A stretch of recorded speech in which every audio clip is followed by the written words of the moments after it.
Oh yeah.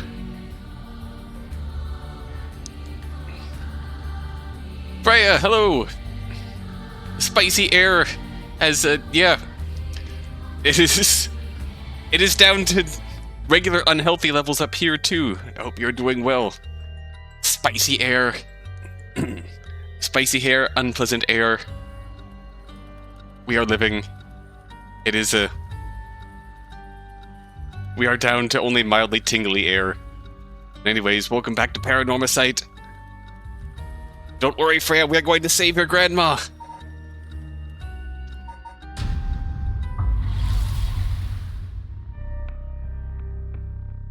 All you got is rain over here? Honestly, Twin, I could live with rain. Now, yeah, it has been quite a while since we played this last, because I played this 1 week, it kicked all of the ass, and then I got, like, woefully sick with respiratory nonsense, and then the world got lit on fire, and the air got spicy, and, now it's,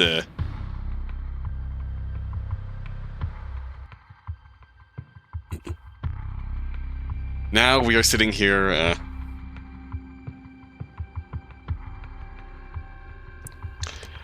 struggling to catch up with where we left off. So fortunately, we went on the quest for the 7 mysteries with the goal of saving Yoko, who turned up dead in Kinshibori Park. So now that we've made it to an ending of sorts, and we know that there's going to be a lot going on with the more meta puzzle sense, we're going to use that meta puzzle sense to try and figure out what happened to Yoko Fukunaga. Yep, we got done with the MC Light Yagami route. So, we are playing as Shogo Okie. We are with our new friend, Yoko Fukunaga, Freya Fukunaga's grandma, at Kinshibori Park, searching for one of the 7 mysteries of Honjo. When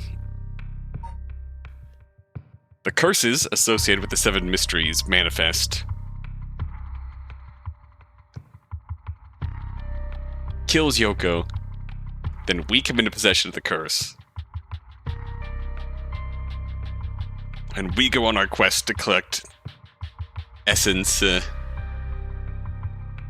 by just going full on yes kill. We go on a killing spree.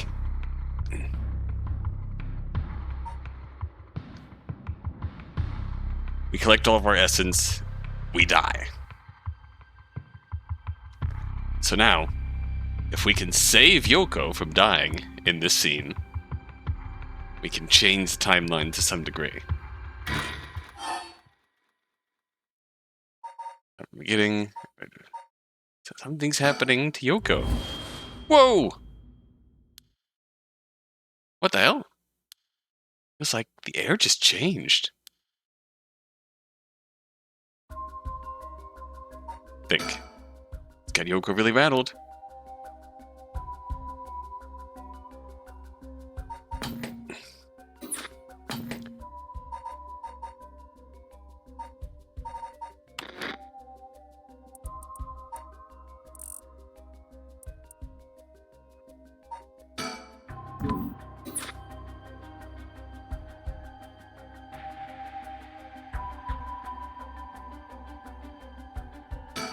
Yoko, you okay?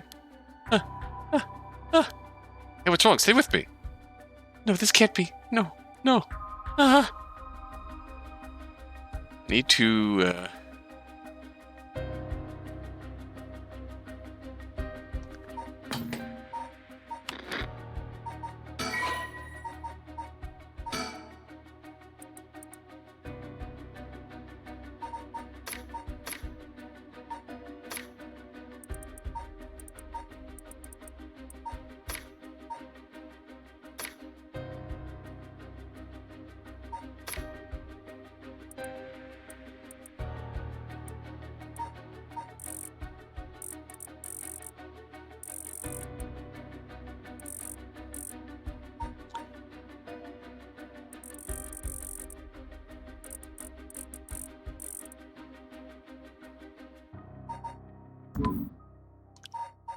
Need to look in my files here.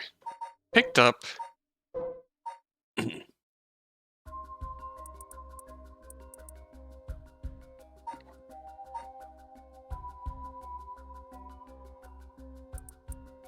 Those who ignored the voice found themselves unable to move, and their previously full baskets of fish emptied. They'd then be dragged into the canal, never to return. Kills by drowning one who leaves the curse bearer behind.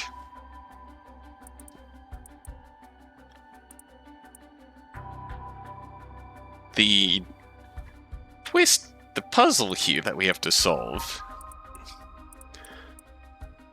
is that somehow in the progression of this, Yoko gets killed by the Whispering Canal. So what can we do?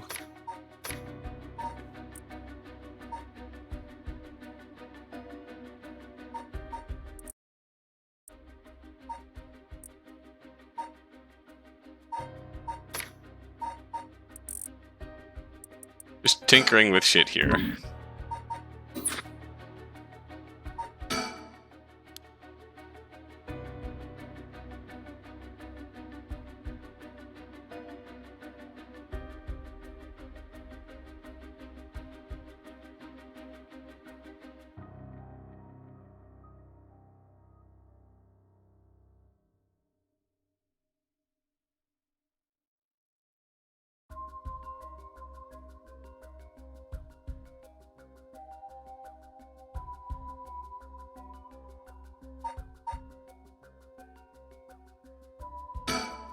Eyes on my back. I can't move. There's something behind me.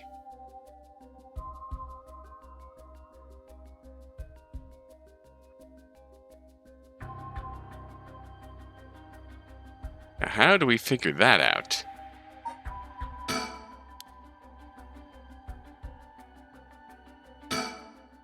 Why? Yoko! Yoko!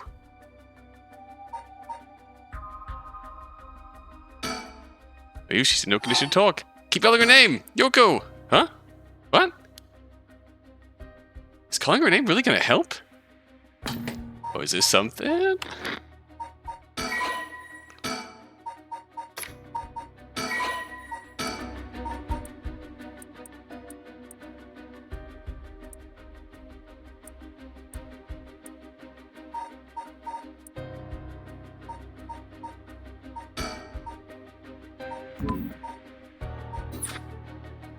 Why are you yelling as hard as I can? Shouldn't I look for what's causing this? There's nothing there. Yoko! Hang in there, Yoko! Look at me, you're gonna be okay. It's alright, there's nothing there. Yoko! Did we fuck up? Oh! Part 3 Prime!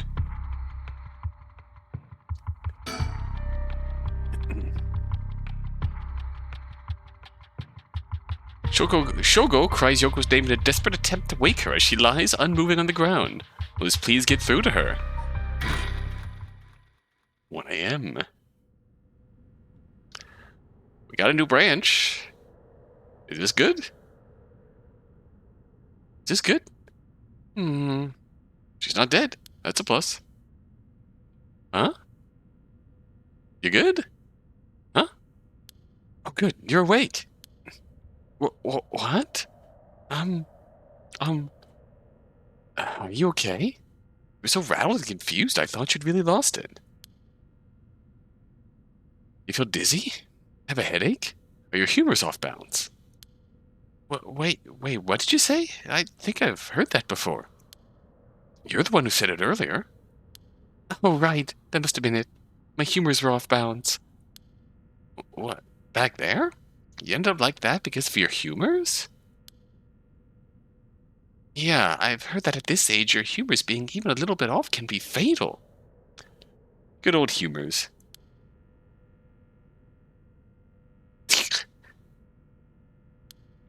I'm glad you're back to normal now. Yeah, I'm sorry. I didn't mean to cause you so much trouble. But I really don't remember what happened. Sounds like what happened to me. Maybe this place is dangerous somehow. What? Are you backing out? Yeah, it just doesn't feel safe to me, and I'm worried about you. Let's call off today's investigation. Come on, I just started feeling back to normal, too. Nope, not happening. Go home. You didn't pay your cab fare, okay? Smart. I ended up having to force a still protesting Yoko into a taxi. Even then, she still wouldn't stop complaining. So to placate her, I promised I'd search the park on my own for a little while longer. Oh no. We might still end up in the Light Yagami game, but...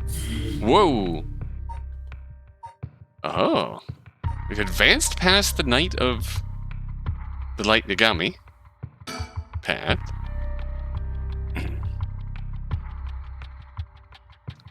It seems like a next day sort of thing. So worried about Yoko after her bizarre incident, Shogo decides to call off their investigation into the mysteries for the night. Despite her stubborn objections, he manages to persuade her by offering to continue the search on his own. Okay, 5 a.m. That's a bit more reasonable. Where do we stand now?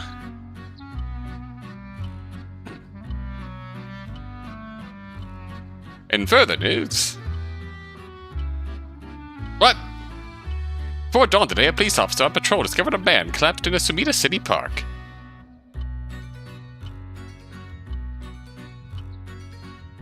The man was taken to the hospital, but his death was confirmed shortly after. Oh fuck. Investigations are still underway, but police suspect a connection to the other unexplained deaths found in the area at the same time.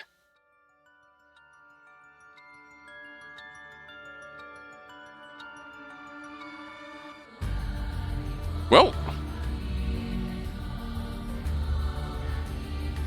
GG. You mean your protagonist collapsed?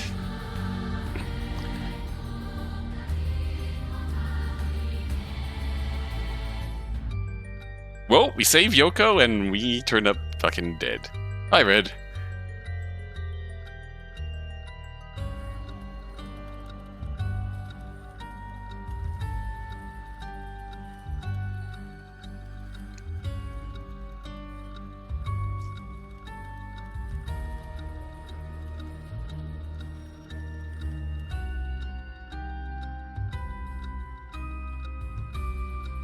Suppose in the end that's all there is to Shogo's tale.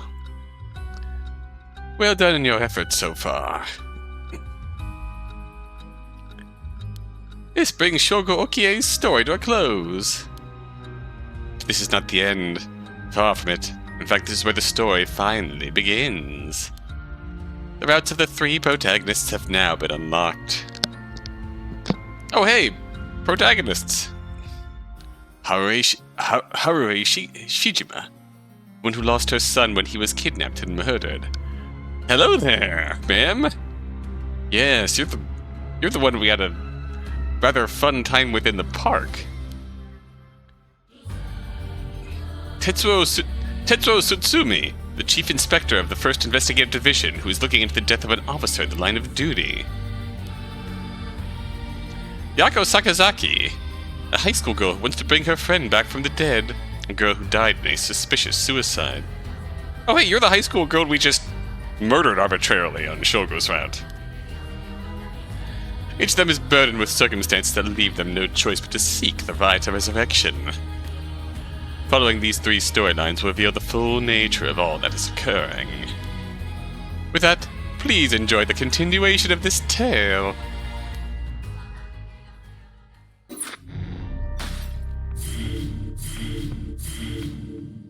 Oh shit, alright.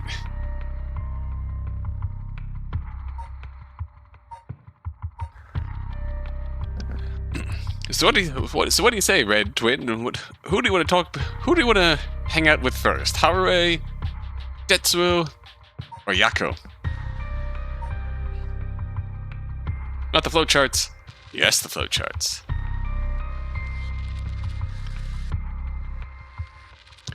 Yoko, I was kind of thinking the same thing. Daddy Tetsuo.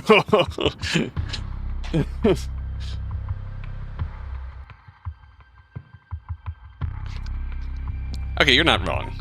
Let's do these two first, since these seem to come first in the timeline of events here. Let's do Tetsuo first. So, crime scene investigation. Tetsuo Tsutsumi, Chief Inspector of the Metropolitan Police Department, First Investigative Division, is investigating the mysterious death of a fellow officer. This is the scene of an incident. Former Yasuda Gardens, with his subordinate, Jun Eryo. Oh, the Yasuda Gardens. That's where Shogo had his run-in with Harue. Alright.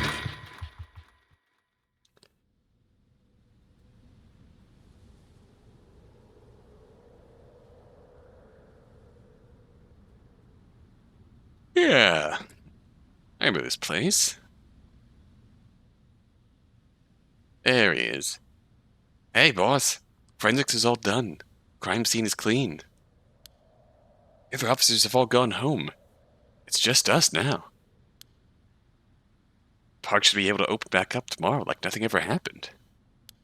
I doubt it'll get many visitors after everything that's happened. You'd be surprised. Lots of people love that kind of thing. I bet they'll be lining up to get in. Cold stuff is really popular right now. Did you not know that, boss? Sounds stupid. Well, it's not exactly rooted in science, but if ghosts really did exist, we could just ask them who the perp is. Spirit channeling. Somehow I doubt it'd be that simple. Oh, but you know, I've heard that high school girls have really into this spirit board thing these days. Supposedly you could call on spirits and talk to them by using a board with letters on it. Wouldn't that be something? You could try it out yourself if you're so interested. Hey, that's not a bad idea. Let's give it a go sometime, boss. No. What now? Stop messing around. You really think we're going to solve this case by moving a coin across a scrap of paper? Ouija board. Sounds like you know all about it. Don't you make that poker face at me, Ario. We gotta be open-minded. What if that's how police work is gonna be from now on? Oh god. Don't make me laugh. I was updated. Spirit board. Oh.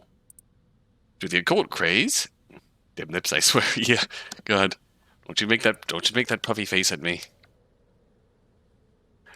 Divination has become popular among young boys and girls. All one needs is a coin and a piece of paper with letters and numbers written on it. Using these, all one has to do is ask a question of the called upon spirit and will move the coin and answer. Believed to be a tool that was adopted from Western spiritualism and molded by Japanese occult enthusiasts. Though it is considered a form of divination, the ritualistic nature of its usage can cause self-hypnosis or autosuggestion, leading to hallucinations or symptoms similar to spirit possession. Many schools banned these spirit boards after there were several cases of students sneaking into schools at night. In addition to stories of people having seizures while using the board. Well.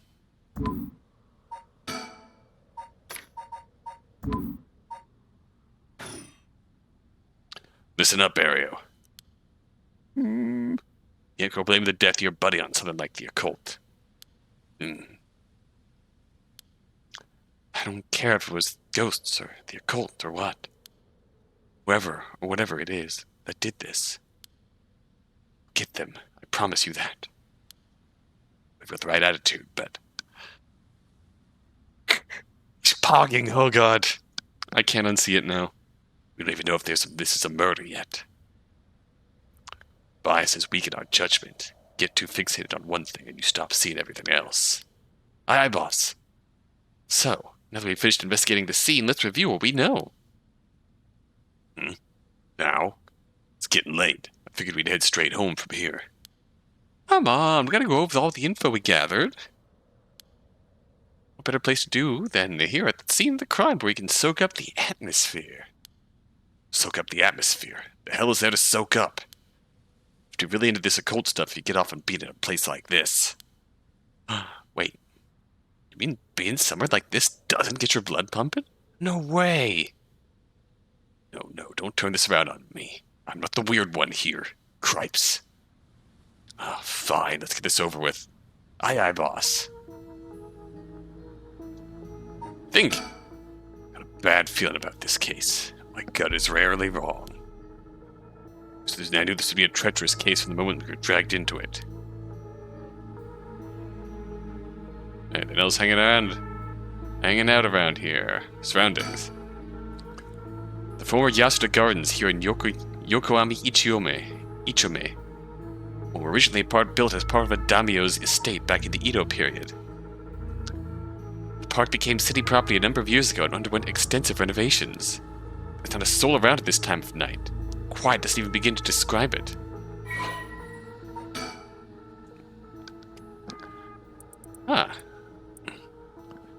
Lush green park administered by Sumida City.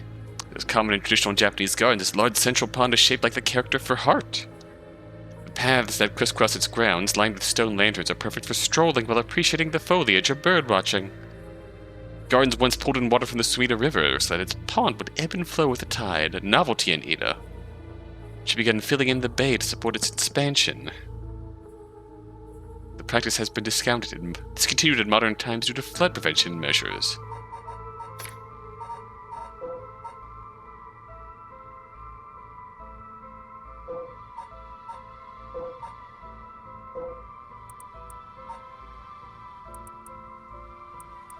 So the Evergreen Beach is the mystery that takes place here.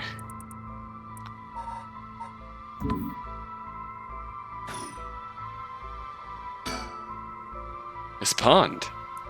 They say it used to flow to the Sumida River. But the river became so polluted that they cut it off.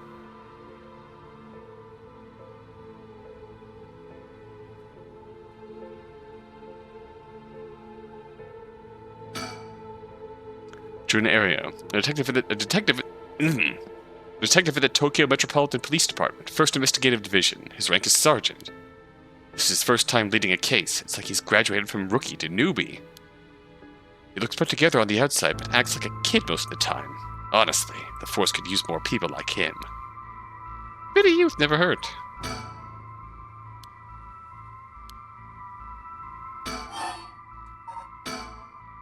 So, early in the morning yesterday, a staff member found the victim collapsed here in the park and called the police when they realized he was dead. While there were no obvious external wounds, the fact that he was a police officer and the evidence of a struggle means it's likely that this was a murder. A Sumida office sent it over to us since it involved the death of an officer, and we were tasked with it in the investigation. What we need to do is figure out what happened and whether there was foul play involved. I think that about sums things up. Well, that's nice and simple. But, boss? Yeah? Is this case really important enough to assign to someone for the investigation division? I mean, a friend of mine died, so it's important to me, but it's all up to the higher-ups. I'm sure they've got their reasons. Boss, you know something, don't you? It'll all become clear in time. Try not to worry about it too much. Thinking about it. The only thing we know for sure is the identity of the victim. That means there must have been something special about him, right? Maybe he knew something he wasn't supposed to. Some kind of secret or something. Isn't that right? You're pretty sharp sometimes, you know that? If you picked up on that, you should be able to put the rest together yourself.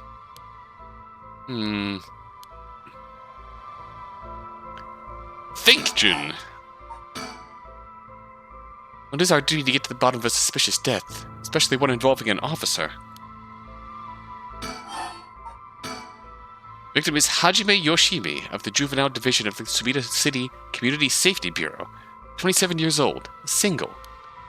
He mostly dealt with cases involving juveniles in education. His rank was senior police officer. You knew him well, didn't you? What was he like? He was a jock. Yes, we were in the academy together. We still went out for drinks together every once in a while. He could be a little rowdy, but he was like a big brother to us all. He was kind and cared about his friends. Better for worse, he wasn't the uptight type of cop. Man always showed empathy, and I heard he was popular with the locals for it. Giga Chad, yeah. He treated each and every troubled kid he met with compassion. He had a great track record when it came to rehabilitation. Sounds like we lost a good one. Yes, we did. We truly did. I knew being a cop was dangerous. I knew something like this could happen, but it's never easy when it happens for real. I know the feeling. He didn't seem to care much about climbing the ranks, but he was at the top of our class. Only problem was that he took on so much. He had the most unfinished paperwork, too. I always felt we'd need an unusual guy like him to help us solve all our unusual cases. Oh, there he is. There's the Giga Chad. Hajime. Police officer with the Swedish City Safety Bureau. Juvenile education cases. At the rank of head police officer. Entered the force at the same time as Jun. Found dead under mysterious circumstances at the former Yasuda Gardens early in the morning yesterday. Oh, so he was once a rebellious gang member himself. Yoshimi turned his life around and used his own experiences to connect with troubled youth. Oh, that's wholesome. Appearance and demeanor suggested a man who was rough around the edges. He was a passionate, loyal, and caring man at heart, looked up to as a big brother by his peers. Achieved stellar results in his work with juvenile cases. His consistently sloppy paperwork and less than formal attitude essentially doomed his career and had him writing formal apologies on the regular. He left behind a fiancée who he had been dating since high school. Oh.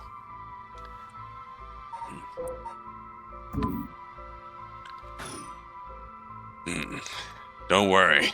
You're plenty unusual yourself. Me? I was the most normal of my classmates. Oh, don't you pog at me, young man.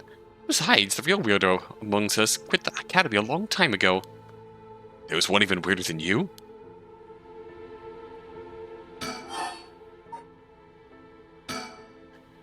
Hajime was quite the bad boy in school, apparently. He ended up with the police a lot. Among Us! There's a weirdo among us. He said the officer in charge was good to him and helped him get back on track. The reason he wanted to become a cop was to pay his kindness forward. Said it was the first time he ever took his studies seriously. That's a good story. Love that kind of thing. Makes me want to have a drink in his honor. Now, please don't make fun of my dead friend. Hey, I said in his honor. Should aspire to become the kind of cop people miss when they die in the field. You say that like it's a sure thing I'll die. Besides, if I end up biting it, I'm sure you'll be the one who misses me the most, boss. Come on, don't be like that. You'll hurt morale. Specifically my morale. Well, I guess how much I'll miss you depends on how this investigation goes. I can already see it. Ario, no. Why'd you have to go and get yourself killed? I have no idea what's going on in that head of yours, boy. Yeah, that'll be a sight to see. I can't wait. Can't wait for your own death? Get it together, kid. Sheesh, you really are something. Thank you?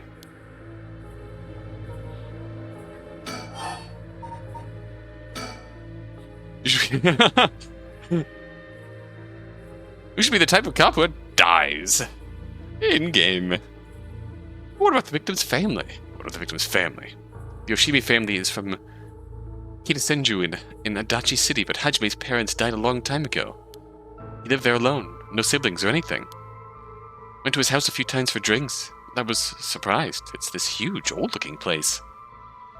Like, you know, the kind of place that seems super haunted. Oh, sus. And he lived there alone. Don't you pocket me. It looked like the home of an old noble family. It's hard to imagine him being such a delinquent living in a house like that. Dang it, Adachi. Damn it, Adachi, how'd you go get a city named after yourself? There's that bias I was talking about. If he's from an old family, I'm sure things were complicated. That's a bias, too. He never talked about any of that, even when we were drunk, so I don't know much about it. Oh, one more thing. Yeah. Hajime was engaged. He'd been seeing his fiancée ever since they were in school, over 10 years. They just started talking about getting married. What was her name again? He showed me a picture once. She was a beautiful woman. That's so. Terrible for her. But she may know if there'd been anything going on with them lately. We should speak to her.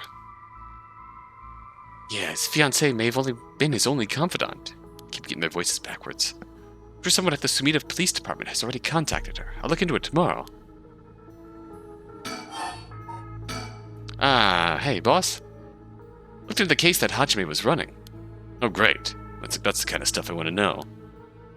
What was Hajime working on the day he died? Well, according to his report for the day before, he had 2 cases involving juveniles. Uh-huh.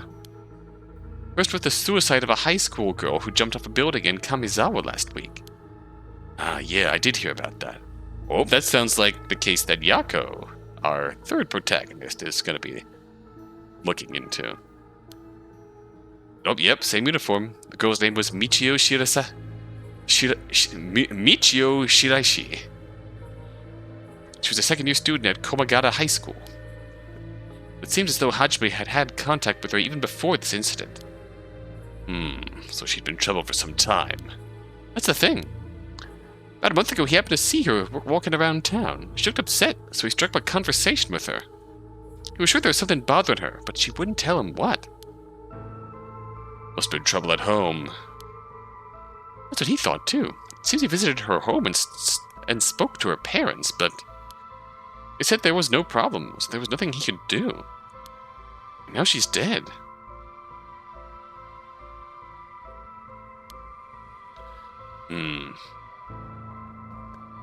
It's possible he could have prevented her suicide then. Must have been devastated.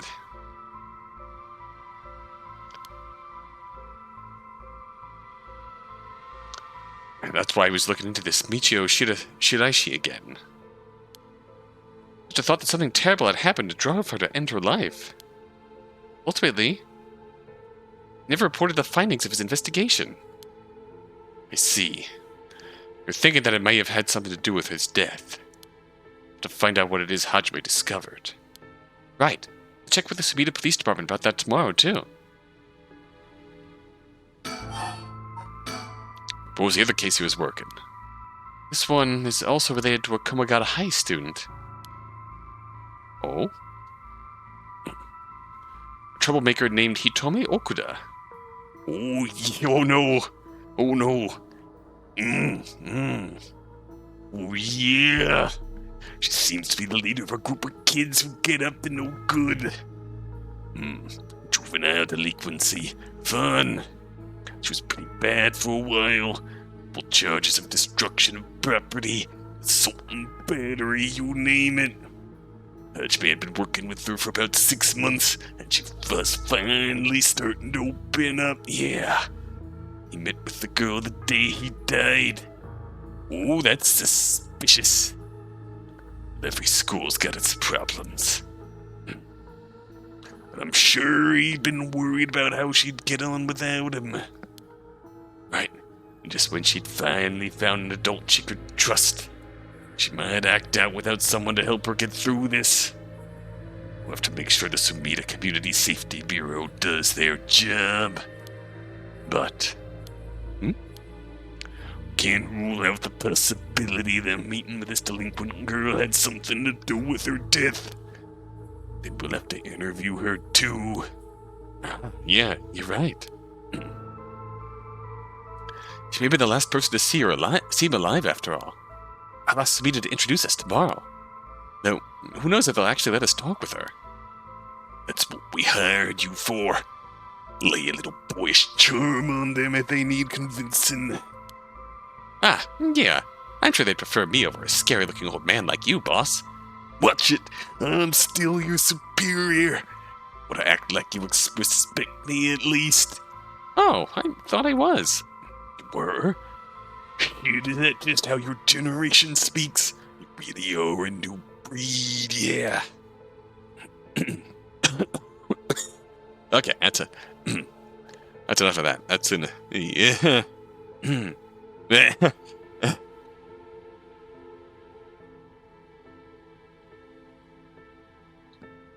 It's probably just me, actually. I'm going to refrain from doing that on account of spicy air. It's probably just me, actually. I don't think you can just get away with that with other people. So anyways, boss, Were you even listening? We got quite a bit to look into tomorrow. First, the 2 Komagata High School cases that Hajime was handling. We need to speak with his fiancée as well. I believe that's it for tomorrow.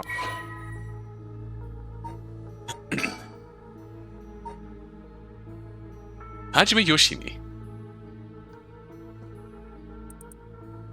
Oh, okay. So, case file. Andy. Body found in the garden. 2 days prior. 11 a.m.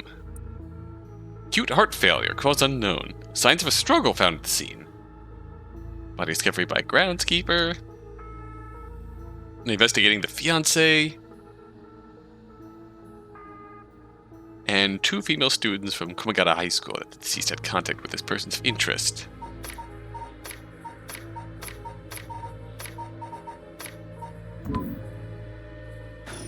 Okay. Victim is done. Cause of death. As for the cause of death, we won't know until the autopsy's done. What we've seen, though, it appeared that to be some kind of acute heart failure. Since he had no record of chronic illness and had no visible wounds, it's possible that poison or drugs could be involved. Dying in the middle of a park like that, it certainly seems suspicious. We found signs of a struggle at the scene, as well as footprints belonging to an unidentified individual. We have people trying to identify those prints. We can find who they belong to. We might be able to figure this whole thing out. Yes. Wouldn't that be nice if that were the end of it? The only things Hajime had on him were his badge and his wallet in his pockets, so he could rule out a mugging. Though there probably aren't many people who'd think to try mugging a cop as big as him. Also heard that Hajime got into a fair few fights in his younger days. He started judo once, he became an officer and rose up the ranks quickly. Sounds like the perp would have been pretty strong to take on Hajime.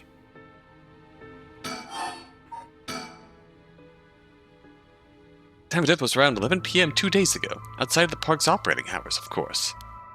His body was found earlier in the morning yesterday. 11 p.m. the day before yesterday. What was Hajime doing out here at that time in the first place?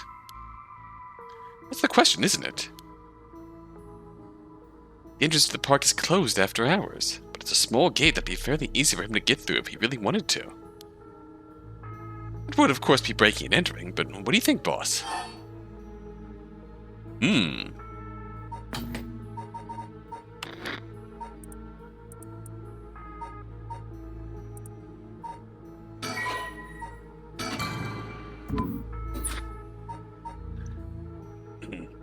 Someone had to have called him here. It's hard to imagine a cop like Hajime would have trespassed for no reason.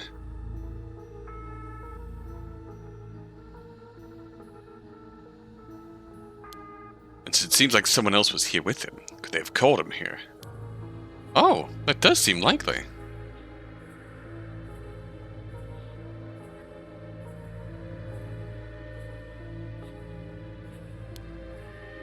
They've been talking about something pretty sensitive to come here in the middle of the night.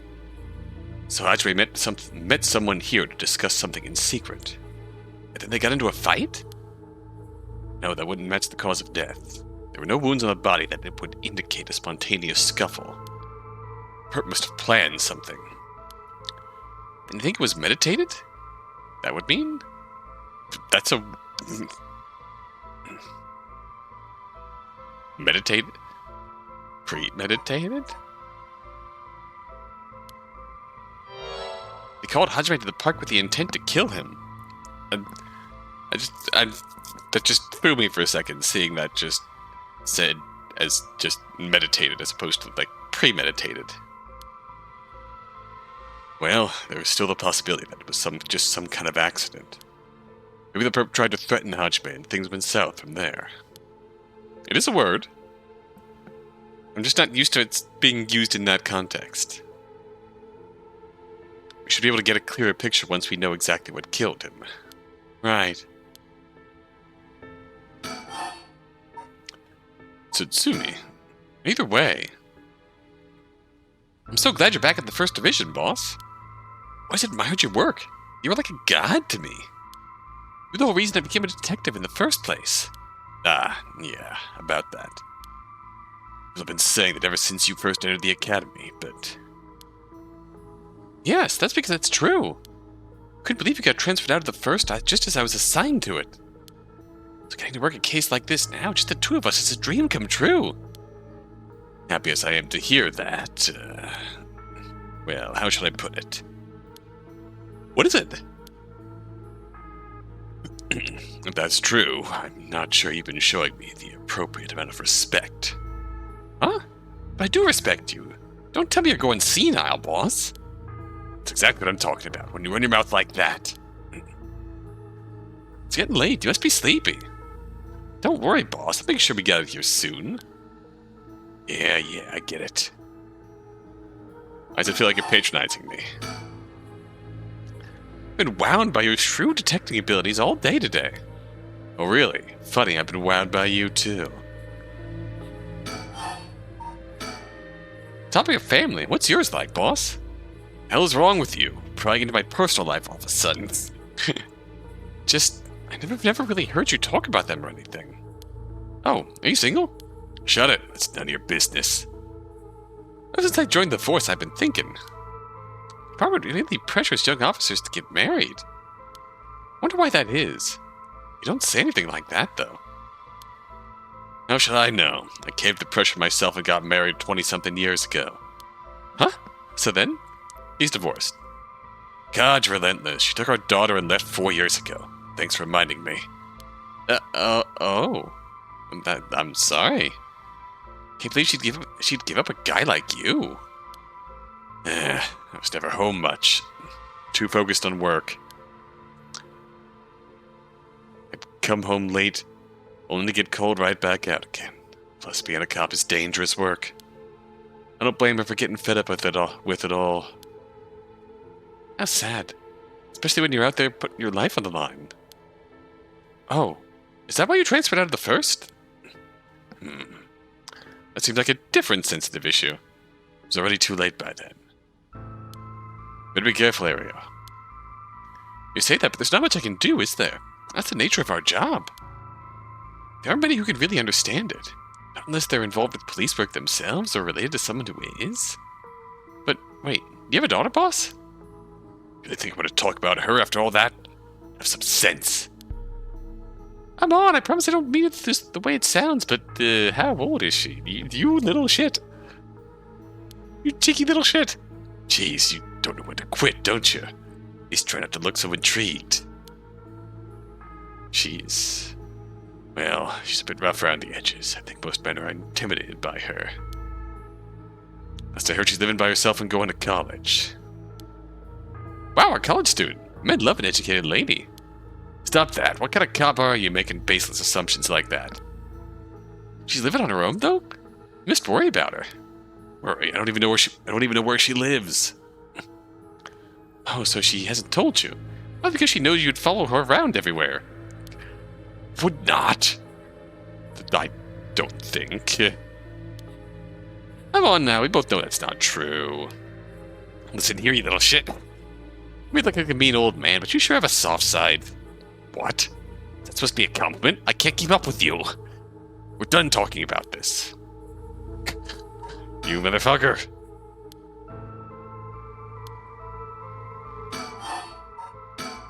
Oh, that reminds me. We got married 20 years ago. It must have been right about the Nejima murder.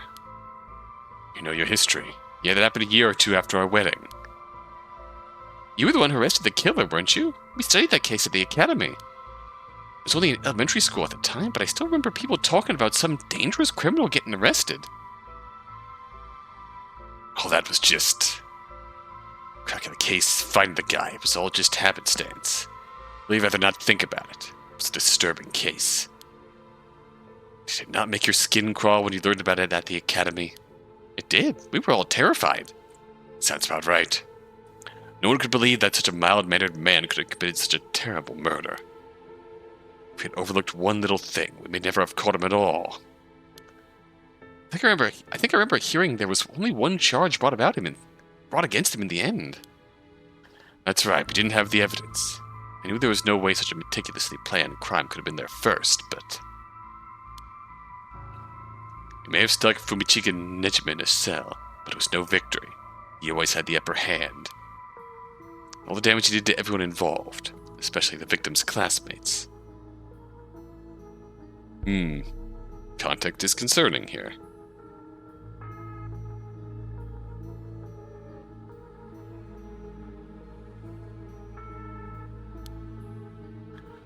It's only been 20 years, huh? God damn it. That's why I try not to think about it. I'm sorry. The Nejima murders.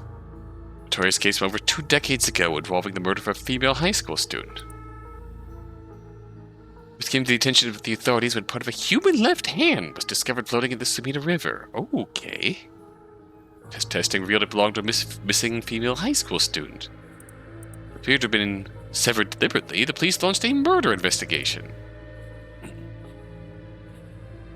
Large-scale search of the river was organized, but the highly polluted state of the water made this impossible. Visibility was poor, stench was intense, and the divers quickly fell ill. Covered the victim's head what appeared to be part of her leg before the search was called. Wow, the shit. At the time of the incident, the Sumida River was as polluted as it had ever been. Neither fish nor shellfish could survive in it, eventually causing the annual fireworks festival to be called off indefinitely. Over the course of the search, police discovered a number of unidentified human bones. This caused a stir among the public, as several other young women had gone missing in recent years in the Tokyo area. It was feared that they may have fallen victim to the same fate. Forensic technologies at the time, however, were not advanced enough to determine the identities of the deceased, so the police were unable to open any inquiries.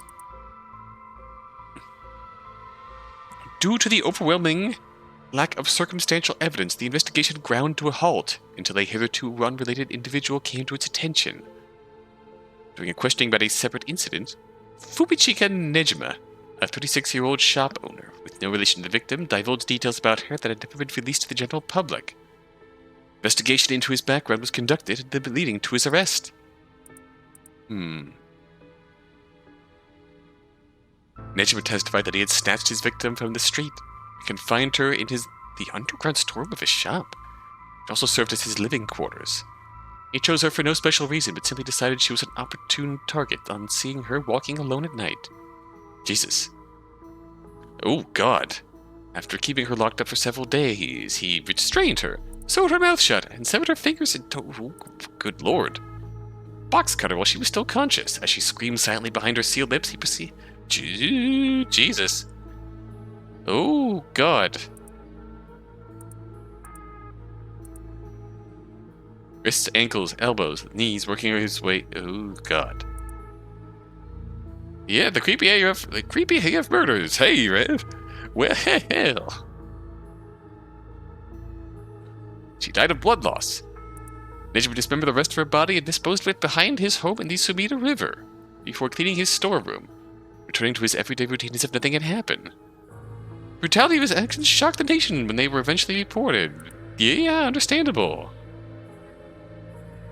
Once apprehended, Nejima readily divulged the details of the murder, but was less willing to explain his motive. When asked, he would only break down in tears, saying, "I don't know what came over me. I know what was wrong."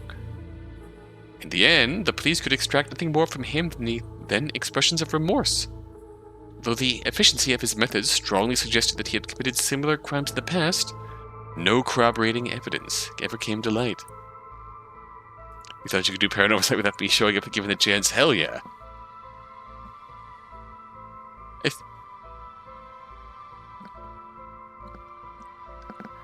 We're in the main game now, and we got creepy AF murders. Nejima was sentenced to life in prison at his first hearing. Yeah, understandable. Understandable. Well, goddamn.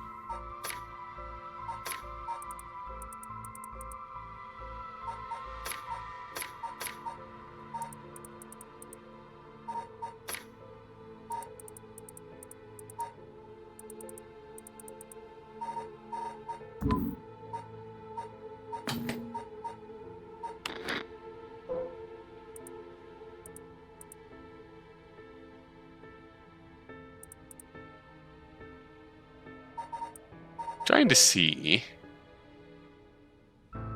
if we do know your daughter.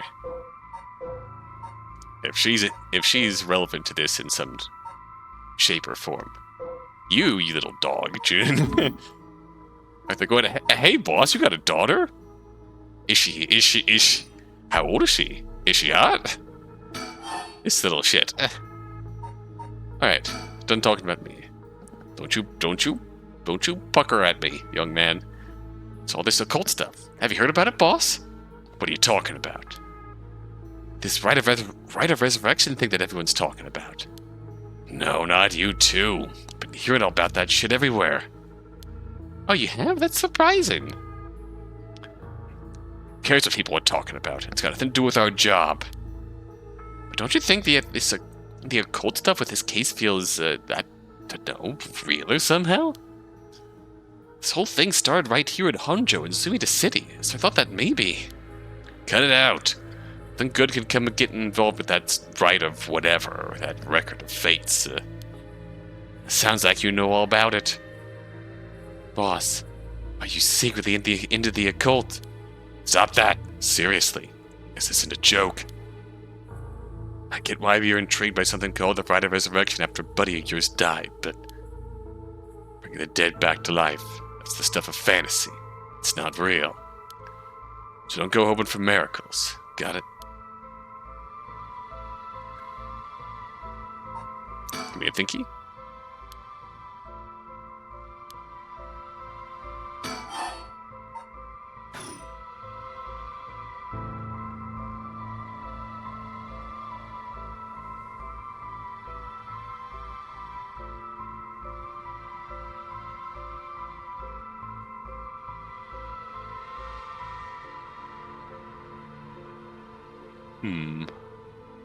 Oh wait, scene.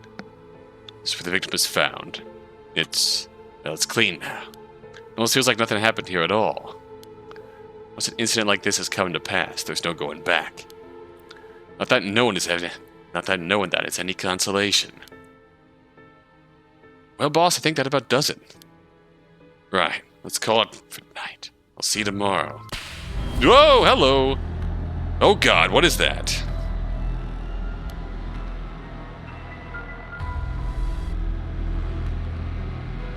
Huh?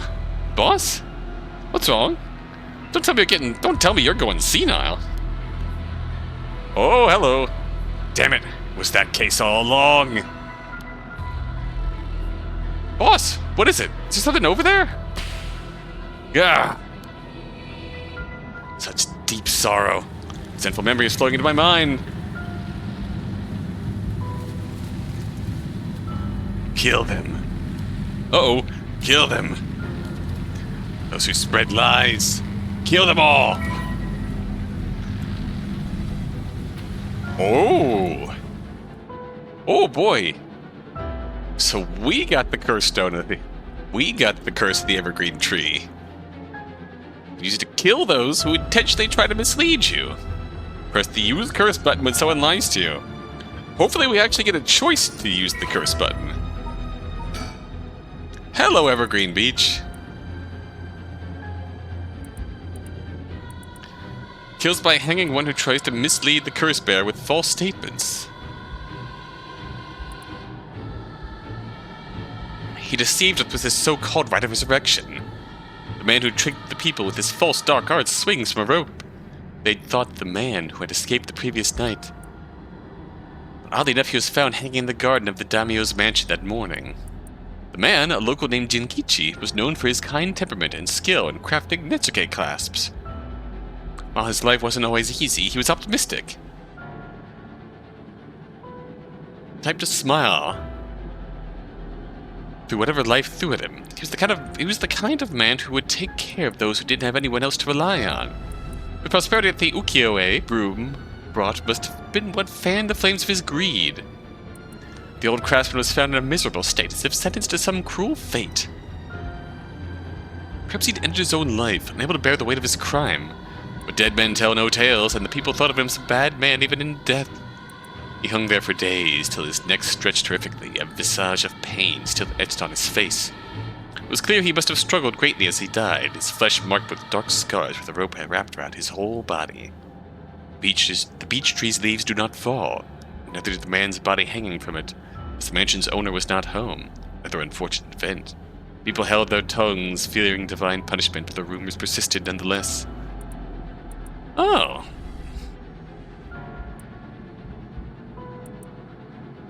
Oh, wow. The rope hovering around him now. Next stretch, that's terrifying. That's a terrifyingly fitting power for a detective to get. Beautiful beach in the garden of Lord Shinden's residence.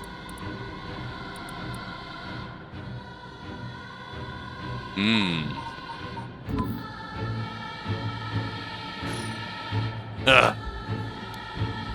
Murderous impulse seeps into my soul like thick black tar. Now. Kill! Can you hear it, Cursebearer? You strongly desires the right. Oh. Kill them!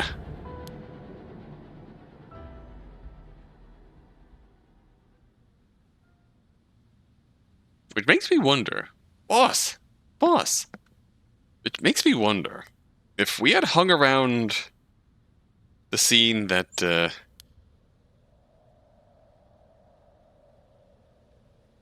boss, what's the matter? Don't tell me you really went senile. If we had hung around the scene in the Shogo path, where,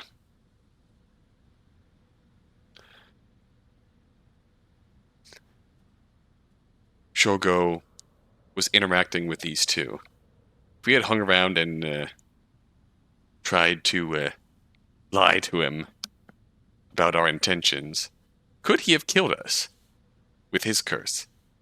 Sorry, I'm fine. Ario? Yes? I have some bad news. Oh no, your senility is kicking in, isn't it? No, we've got a bit of trouble on our hands. It's like we're working some overtime. We're not going home tonight. Huh? What are you talking about? Uh-oh.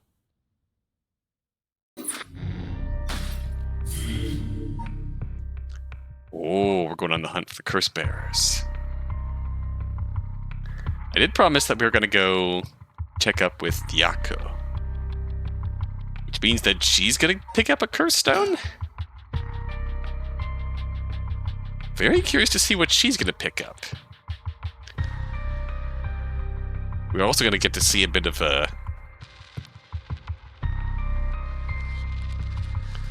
bit of her whatsoever, because our only interaction with her thus far is literally just killing her on Shogo's path.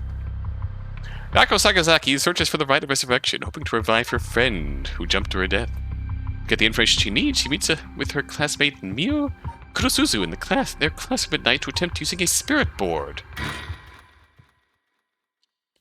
We are jumping around paths here.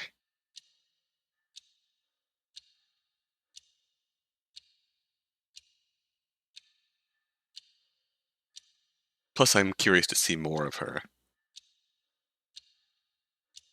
Besides that one scene where we just killed her. And that should be everything. Oh, you get the little pentagram in your hair. You're an occult club member. Okay, let's start. Ready for this, Yoko? Ah! I need a second. I'm sorry, give me a second. It's okay. It's normal to be nervous your first time. There's nothing to be scared of, I promise.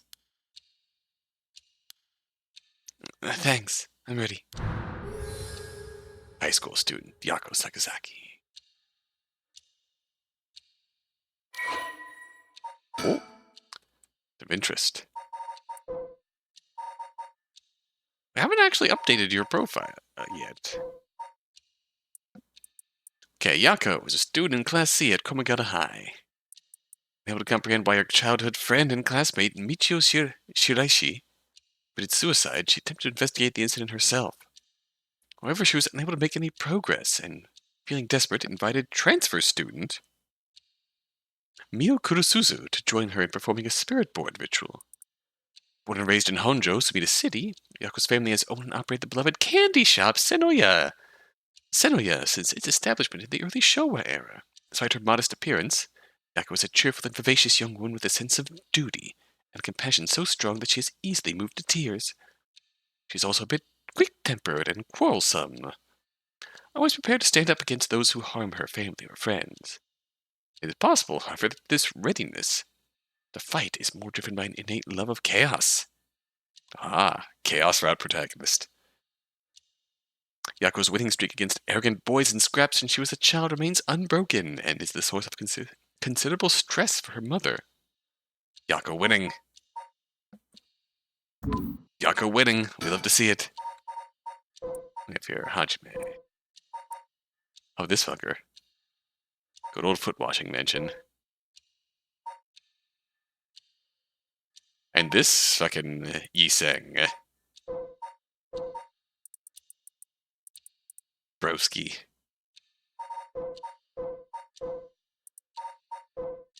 And Tetsuo. Yoko. I hope we get to see more Yoko. Even though Shogo was fucking dead, canonically. Alright, let's start. Whoa! This is the spirit board. This is how we'll be communicating. First, we'll both put a finger on the 10 yen coin that's on the board. Oh, okay. Like this? I literally had to click there. Just like that. Relax your finger as much as you can. Now for the chant. Repeat what I say, okay? Oh, Spectre of the Spirit Board, please visit us. I like how tired she looks. Your turn.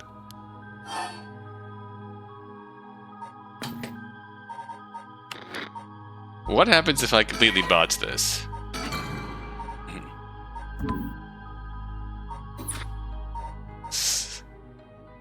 Spirit of the Spectre Board.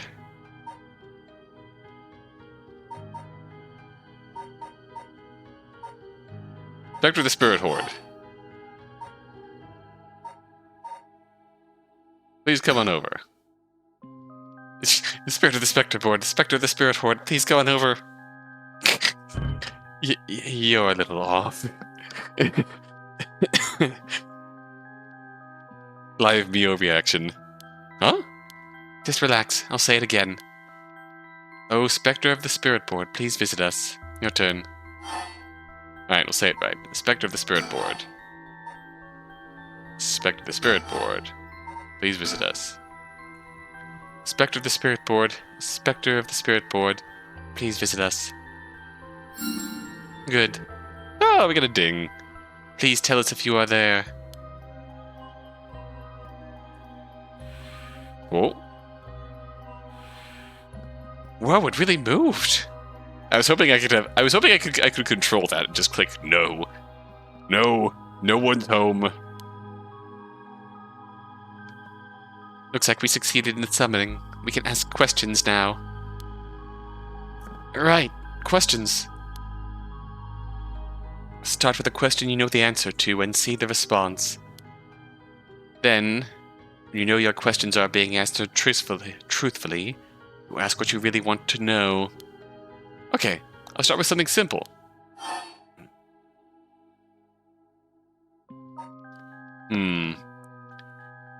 I feel like there's an obvious question we can ask. But the obvious question we can ask is one that we could obviously answer. As silly as it is to say. I want to check my files here.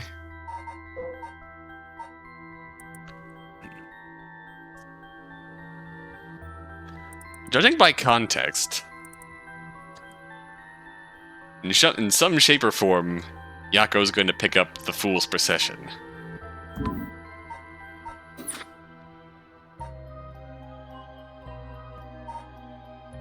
What's my name? I think I should know the answer to this. Oh, Spectre of the Spirit Board, what is my name?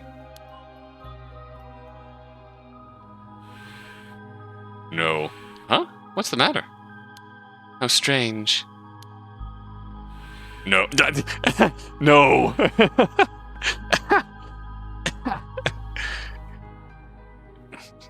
What's my name? No. Ah, I bet it means it doesn't know. It may be the specter of the spirit board, but doesn't know everything. Is this spirit really the real deal? Yes. It's fine. I feel like it's giving me attitude. It's fucking sassy spirit. What is this place? Oh, specter of the spirit board, where are we? H, high.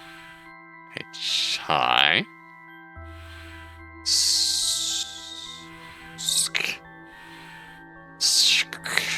Ooh, ooh. Ooh.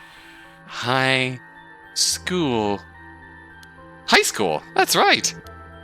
The answers don't seem to be very precise.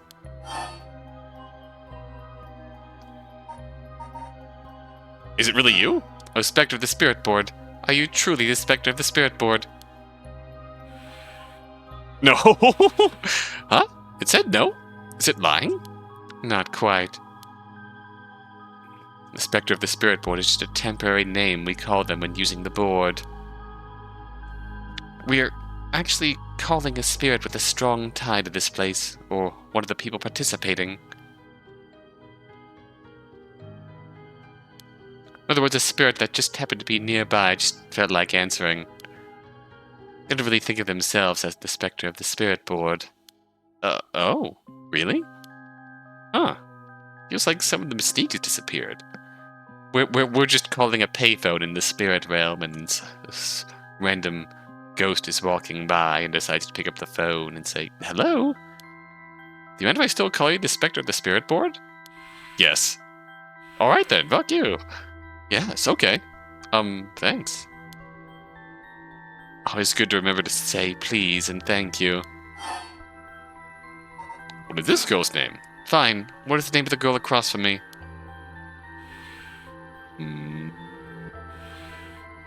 Mio. Mio. That's right. That's not fair. It knows your name, Mio. It even used that weird character you used to spell your name. How flattering. Psychic girl. Mio Kurosuzu. Oh. Mio introduction. The weird character, M.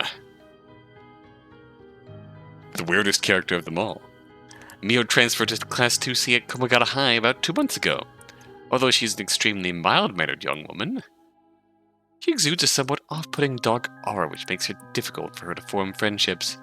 Mio has, however, found a friend in her classmate Yako Sakazaki, has begun opening up to her little by little. The truth of the matter is that Mio is the apprentice of a famous psychic, possessing exceptional spirit sense. She takes on the troublesome task of surreptitiously handling spiritual disturbances that break out in schools across Tokyo before they become a problem. Oh. She transfers schools frequently as a result, and thus has trouble making human friends. Mio has already solved an incident at Komagata High School involving a female student possessed by a spirit. Although she takes effort to hide her spirit sense, many develop an impression that Mio has a deep knowledge of the occult and the paranormal upon first meeting her, leading her to be anxious that her secrets have been exposed. The most common comment that she receives is that she seems to get along well with crows and black cats. Huh. I bet. Even the teachers get it wrong all the time. I guess that line of text. I guess that line of text makes more sense in the original Japanese. In the original Japanese, where this spirit board was laid out in kanji, or Japanese characters to some degree. Hello, Chris. How are you? You're just in time for some spirit board shenanigans. We were playing Spirit Telephone. I guess these paranormal beings just tend to take a liking to you. Huh. I don't know how I should feel about that. Well, that's good to hear. Good. Alright, we'll ask again. What's my name? I'll ask it again. What's my name? No. Didn't even hesitate this time. Alright, it's time to start asking serious questions. Yeah. On my touchstone telephone. I just rooted the ghost, yeah. He's honest. He's a sassy little ghost. Yes, it's time to, If I asked what's my name and it said no, I'd just leave. Yeah, honestly. That's why you need like a buy option. Who does Mio have a crush on? Oh, Spectre of the Spirit Board. What is the name of the boy Mio has a crush on? Hey, you're gonna ask that kind of question? Doesn't everyone ask this kind of stuff with spirit boards? Besides, I'm curious. No, let's not do this. No. Respectful ghost. Huh. I said no. Guess that must mean you don't have a crush on anyone. Whew. Or at the very least, it might mean you just don't have a crush on any guys. Yeah, that's it. No is correct. Let's move on. Ah, or maybe... Oh, Spectre of the Spirit Board, do you mean the boy isn't in our class? Yes! Wait! Wow! Hey, stop that! Don't make me exercise you! If that's the case, then, Oh, Spectre of the Spirit Board! Is it a teacher at this? Oh, no! No, don't... no. Okay, good. Thank God for that. Oh, no good, huh? Thank God for that. Whew. Yoko, get it out already! Made the effort to sneak in at night. We shouldn't waste time with these questions. You got a point. Okay. Okay, here I go. I'll be serious now. Yes, please. Oh, Spectre of the Spirit Board. Did Michio Shiraishi in our class, who died by committing suicide by jumping 1 week ago? Okay, this is a very specific question. Did she really commit suicide? No. So it really wasn't.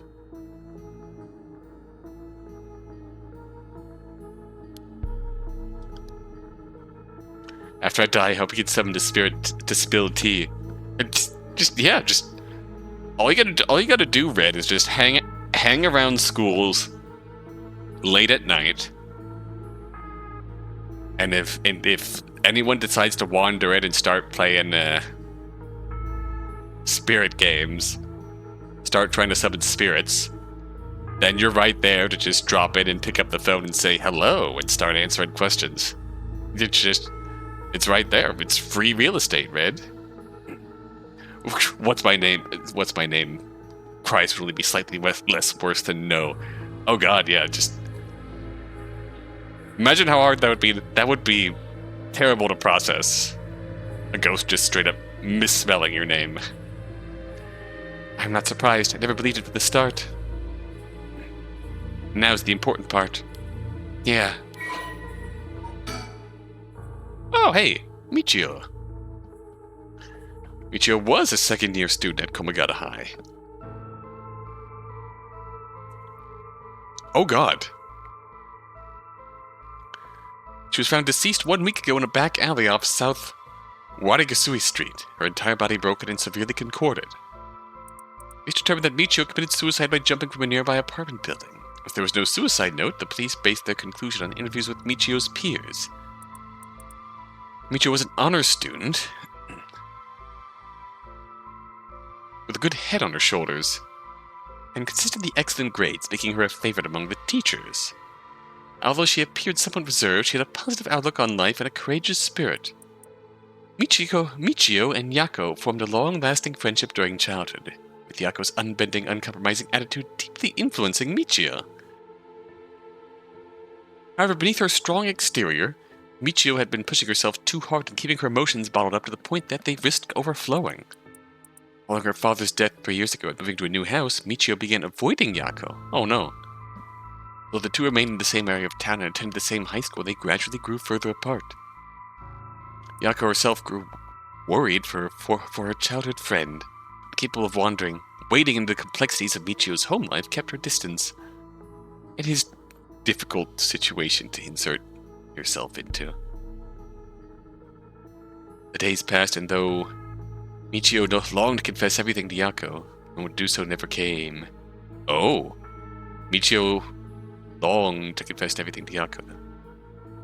Michio carried an old talisman, a memento of her father, with her at all times. Is that a curse stone? Thank you for the hydrate. Definitely needed at this point.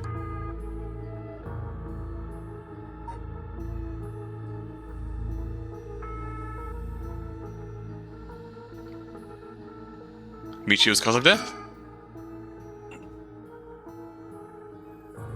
Imagine if the spirit just answers me to this question.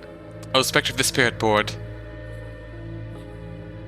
Did Michio Shiraishi die in an accident? Okay, we're asking yes? It said yes. Cause of death was falling, idiot. Obviously.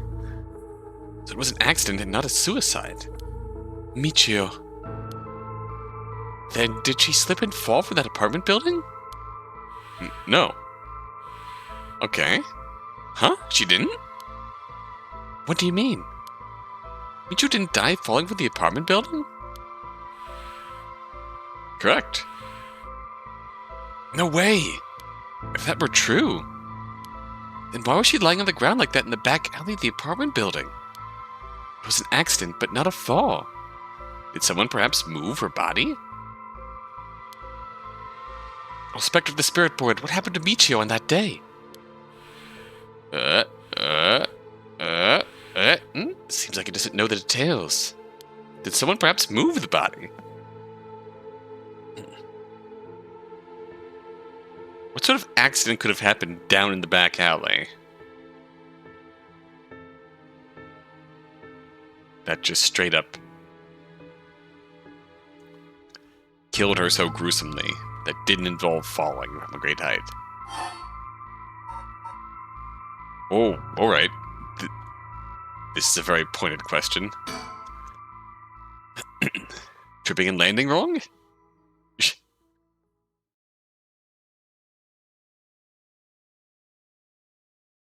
Tried to run twice and glitched into the ground.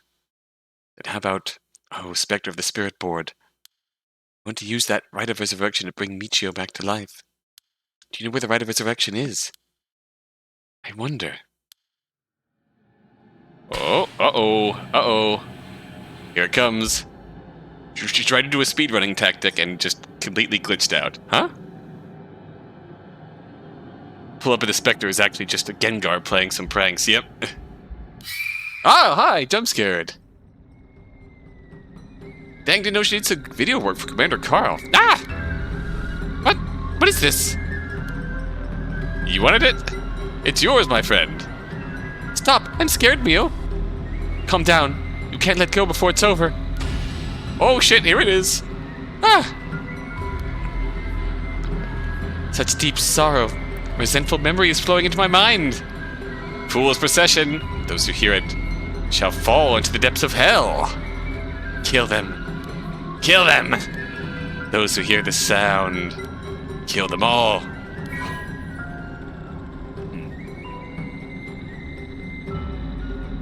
Ooh. The Fool's Procession. Use it to kill those who hear the sound produced by the curse echo for more than 30 seconds.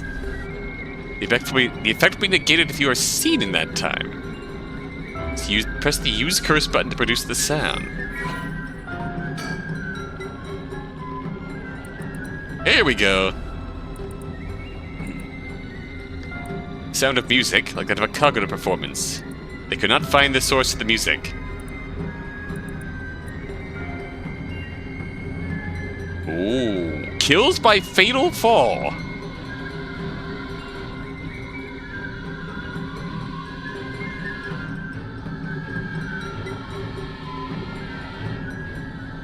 This seems to be a common theme with everyone who's getting a curse. Seems to be a common theme for everyone who becomes a curse bearer so far. is that they're somehow involved in a death that would appear to have been caused by that said curse.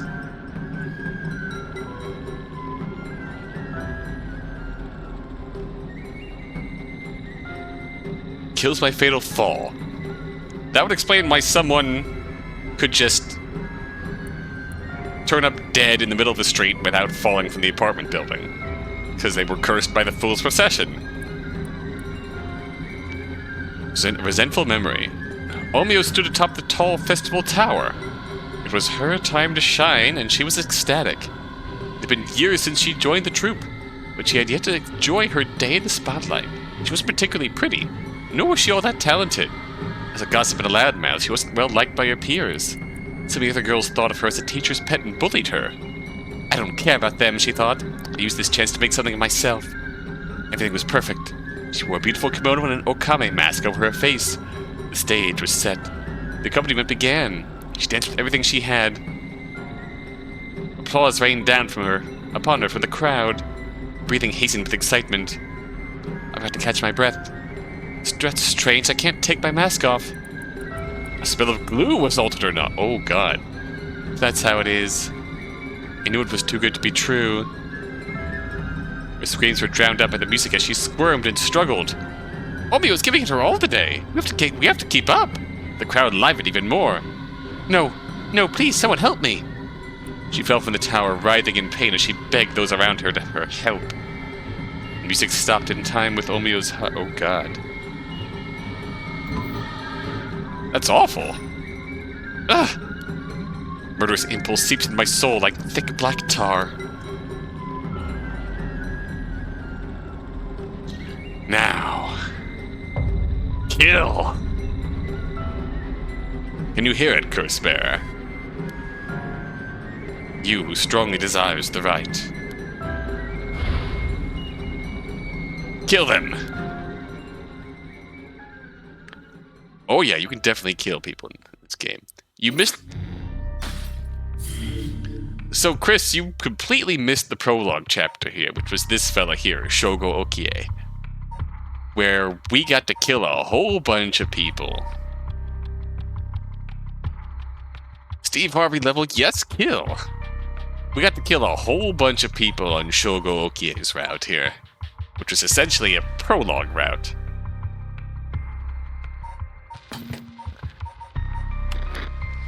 Because Shogo... In the prologue path, Shogo became the bearer of the Whispering Canal. It didn't seem like my type of game at first, but this is my shit. Hell yeah, Red. Hell yeah, this game slaps so hard. If you missed part 1, you gotta check that out, because there's some seriously cool puzzles here. Puzzles in part 1, which I hope we get more of.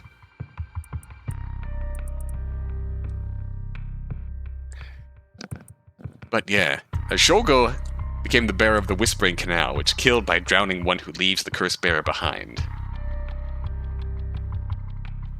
And a big part of Shogo's path is essentially having Cursed Bearers walk away from him, and then the Use Curse button came up, and we did not have a choice in Shogo's case. We had to kill.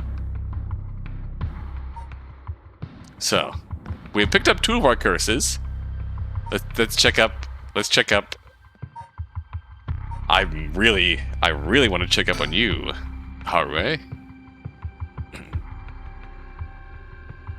I really want to check up on you. You hear you can kill people in this game and you go for it immediately? Yes, hell yeah. So, probably my favorite part of Shogo's route was dealing with this lady here. The unhinged MILF, Haruo Shijima, who is also in league with this JoJo-ass private detective. So, 2 freaking awesome characters working together. Sign me up. So, when the son of Haruo Shijima was kidnapped, a botched investigation by the police resulted in the child's murder. 1 year later, Haruwe has hired a private investigator to help resolve the unsettled case. At night, while speaking to the detective at her home, something strange suddenly appears. Whoa, shit, hello! May those who mock fires perish in flame. Kill them. Kill them. The flame bearers. Kill them all. Black, alright. Hi! Hi, Haruwe! Prepare to power the cursed stone, the haunting clappers! Use it to kill those with fire or a fire-starting device on their person. The use curse button to set your target alight. Hell yeah! The haunting clappers. I won't explain how the encounter... Yeah. I won't explain how the encounter with Haruwe went on Shogo's path. Because, Chris, if you play the prologue, you gotta discover the encounter on Shogo's path with Haruwe for yourself. Because that's another good puzzle. Kills by burning one who's in possession of fire or a fire-starting device. So the haunting clappers... Night Watchman shouts warnings about fire, striking his wooden clappers. And another set of clappers answers back. But the Night Watchman can never find the source of these other clappers. So let's find out the source of the other clappers. Red. Red. Red. Everything is dyed crimson. My home is burning to the ground. It's hot. So hot. I must call for help, but I cannot speak. My throat must be burned up from this smoke. No, I think I'm already on fire. That's right, I'll just use the clappers. Clack, clack. Is anybody there? Clack, clack. Why is no one coming? I'm going to burn to death. How did it come to this? Oh, right. Her. Must be the work of that vixen who appeared suddenly and enchanted my lord. That witch, whose hauntingly cold eyes had my lord dancing in the palm of her hand. Ooh. Perhaps I was also taken in by her. How many innocent people did I lure in under her orders? This must be karma. The sound of a heavy bell. It feels like my head will split open. Ah, right, the evening bell. That must be why nobody can hear the sound of my clappers. I've got to do it louder. Clack, clack.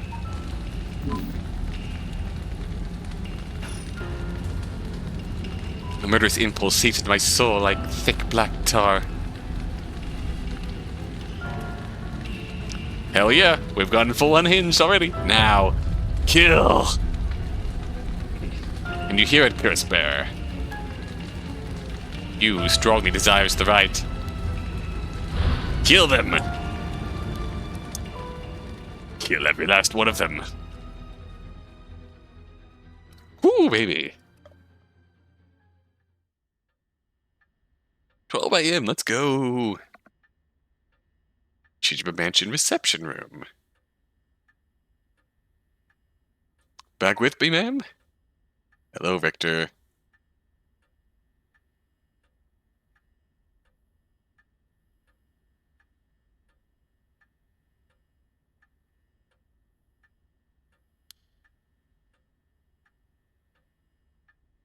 Oh, we're back. Hello, Lilac. Can't say I understand what just happened. Did you do all your lingos? Certainly seems to have put you in a good mood.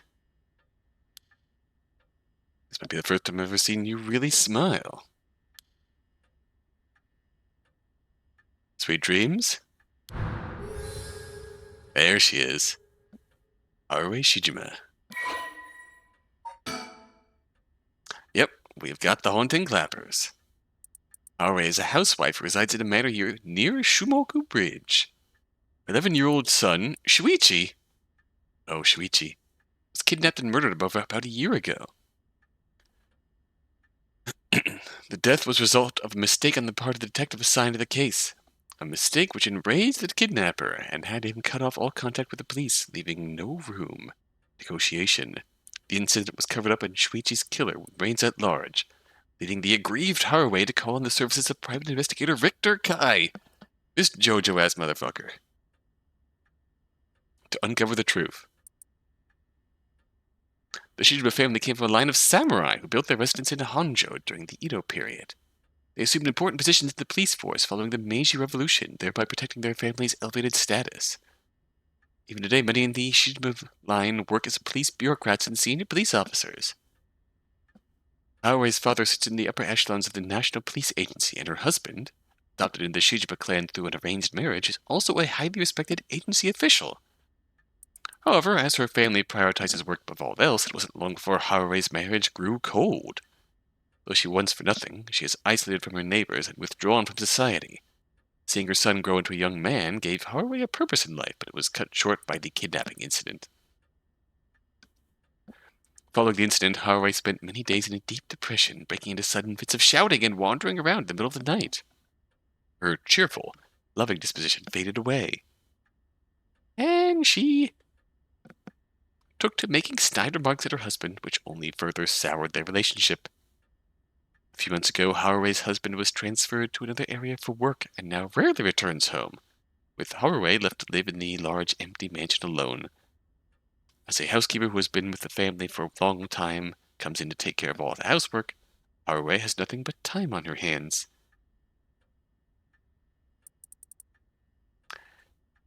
Yes, she looks way more together in her profile picture than reality. No, not dreams.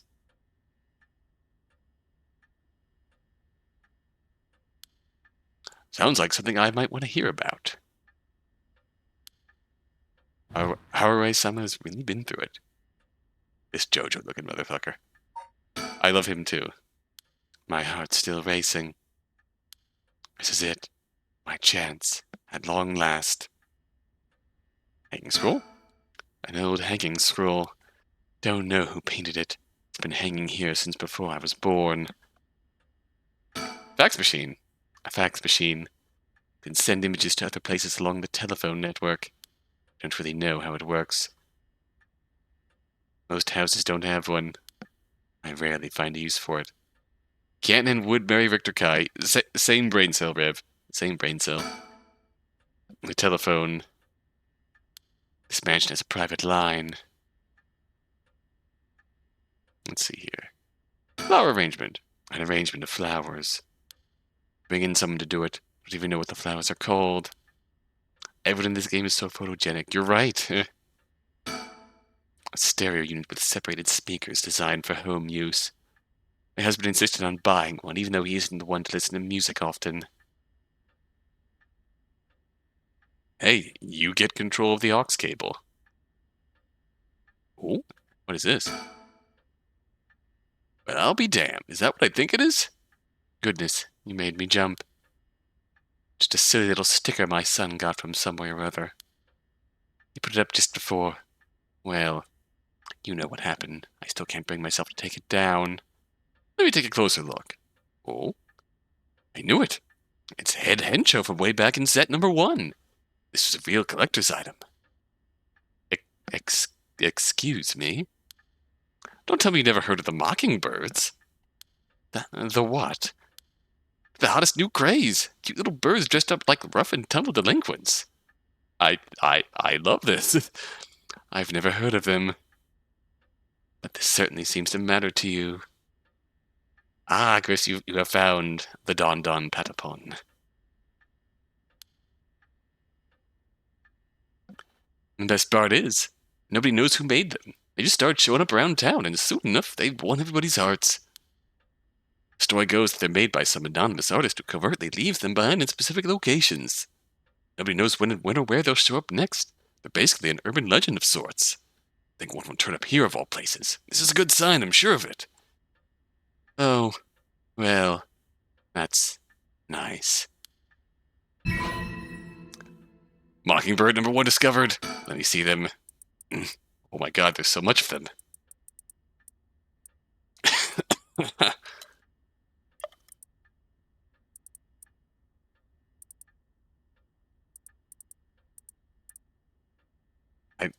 I love him. Head Hencho.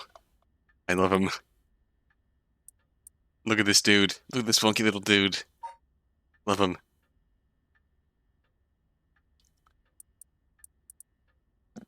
Collecting all 20 will bring us good luck. That is beautiful. Be in the right place at the right time in Honjo and you might be able to find all 20 of them. Hell yeah, we're gonna do it. What do I have to think about that? Okay. Anything else we can find here? Television. Can we talk to the storyteller?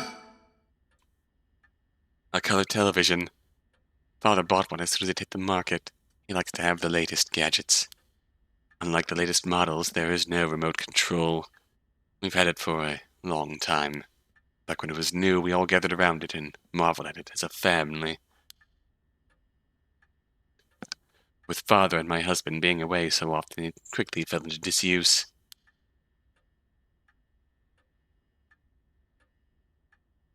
All right, Victor, I've not forgotten about you, my friend. A private investigator I hired. A friend told me about him. They said he's not very well known, but he's good at what he does. When I first visited his office in Ota City and saw how he dressed, I could hardly believe he was a detective. After talking to him for a while, I changed my mind. He says some strange things at times, but he seems like the reliable sort. Yeah, this is the 70s, I believe. We'll poke into our persons of interest here. There he is. Victor Kai, eccentric man that Shogo ran into at the Honji Bridge. Private investigator with an office in Ota City.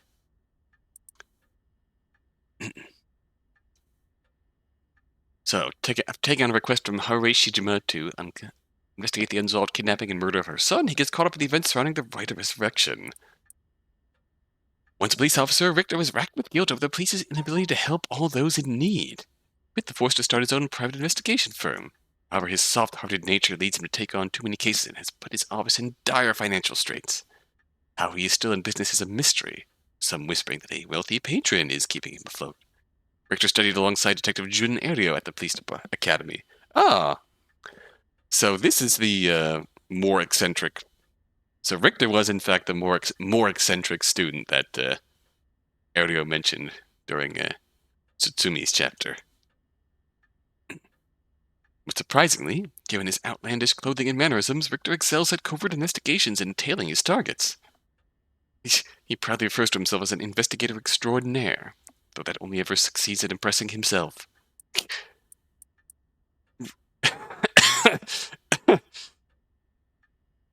Richter's biggest source of happiness is nuzzling his pet female albino parakeet, Ernestine, which he keeps in his office. He also enjoys collecting mockingbird stickers, a popular line of merchandise featuring birds inexplicably dressed like delinquents. He can be frequently sighted searching around town for them.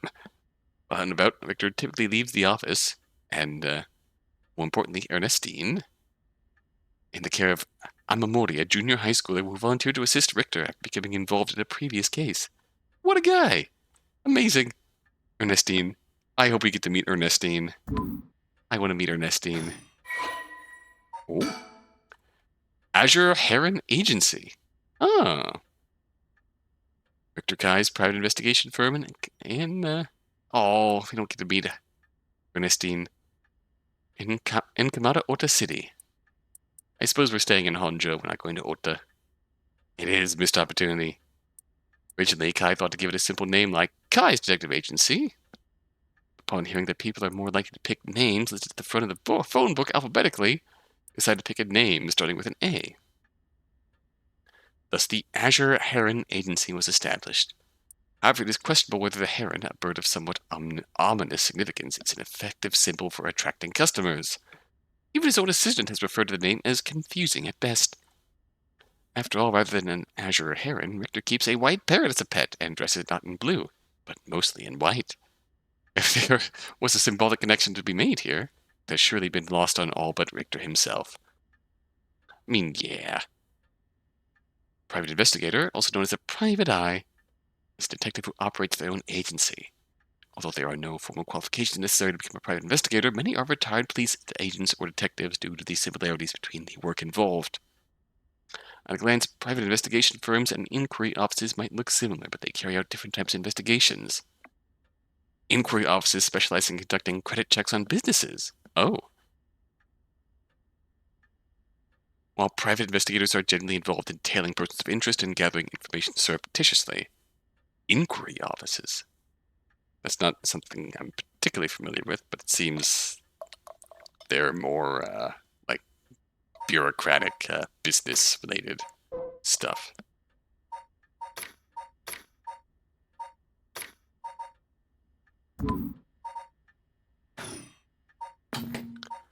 Just want to see.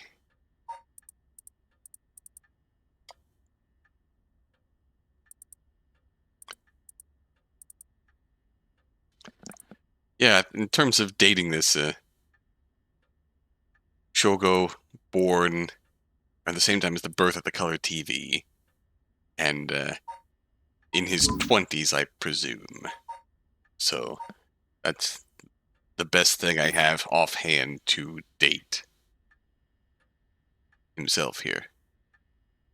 Of course, we're not particularly familiar with business credit check places. We're American. Yeah. Alright. Let me bring you up to speed. We're in the middle of a chat when you suddenly started spacing out. The whole time you were grinning to yourself like you just won the lottery. Could you tell me what that was all about? Well, where to start? But our first one is going to openly talk about it. Interesting. Very interesting. So, the haunting clapper's curse echo appeared out of nowhere. Told you how to perform the Rite of Resurrection and gave you the curse you'll need to do it. Have I got that right? That's right. So it's all real. Honestly, I still find it hard to believe. But I guess I have to now. Saw that curse stone appear in your hand myself. Looked like it popped clean out of thin air. With evidence that clear, there's no denying that there's some supernatural force at work.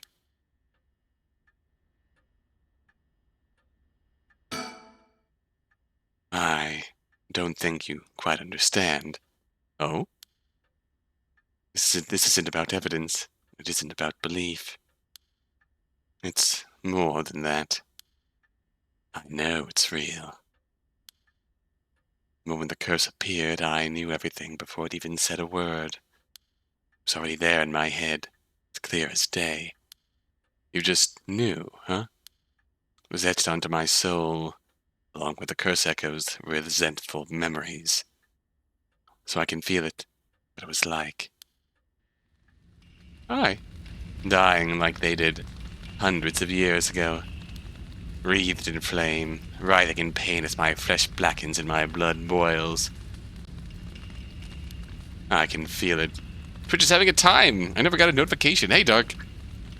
This fellow here is having a time as well. All the agony, all the rage. It fills me with bloodlust. Oh yeah, she's going unhinged. I think I need to kill someone. Anyone will do, just as long as they're carrying fire.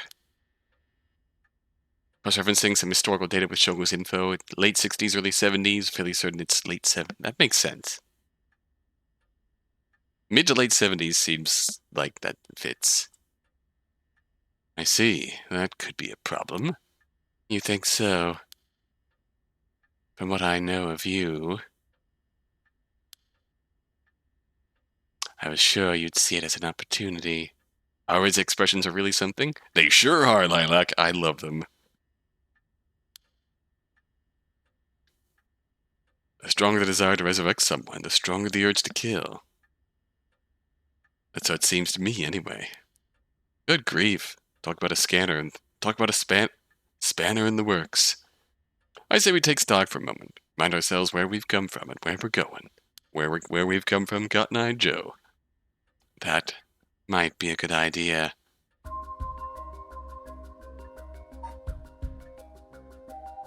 Guest table. The guest table. Don't know where Father got this old thing from, but I've never liked it.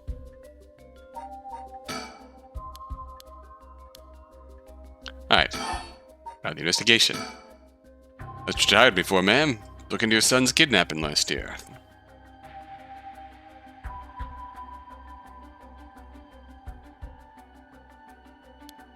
To uncover the truth behind the abduction and murder of Shuichi Shijima. Oh, yes. I remember.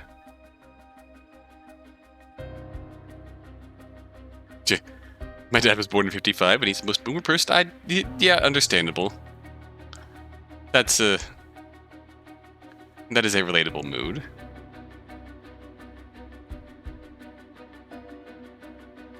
I will give you that entirely.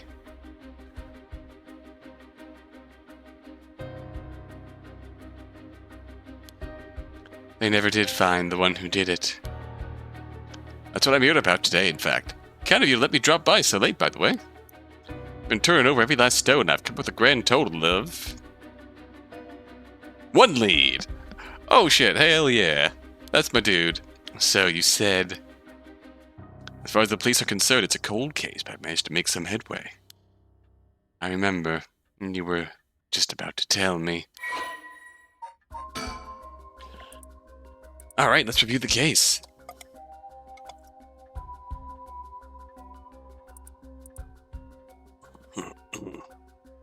Kidnapping and murder case that took place in Honjo, Sumida around 1 year ago. Haruhi Shichiba's son, Shuichi, age 11, was kidnapped on his way home from school with a ransom being demanded that same evening. Initially, the kidnapping was thought of as a simple extortion scheme.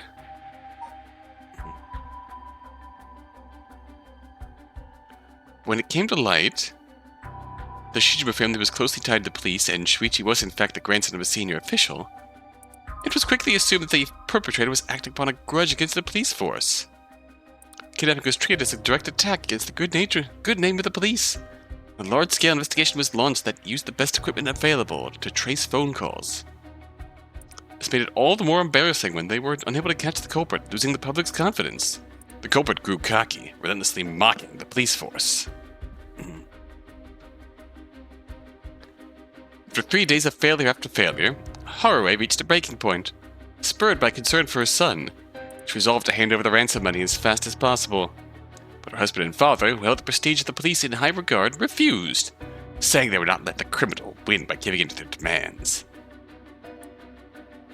The increasingly frantic detective assigned to the case lost his temper when the criminal called to give an ultimatum, causing the culprit to never make contact again. The week passed, and Shuichi's body was found floating in the Sumida River. Shuichi's death could largely be ascribed to the police's incompetence, but this was ultimately covered up with stringent media embargoes. Investigation was never closed, but the case has long gone cold. Ooh. You and your mom drove across state today in a convertible with the top down. Speaking of fire, oh god. Were they... Was this in the range of the big smoke? The big smoke. The big danger smoke. For their sake, I hope not, Chris. And if you were in the big smoke, I hope you're doing alright too, Chris.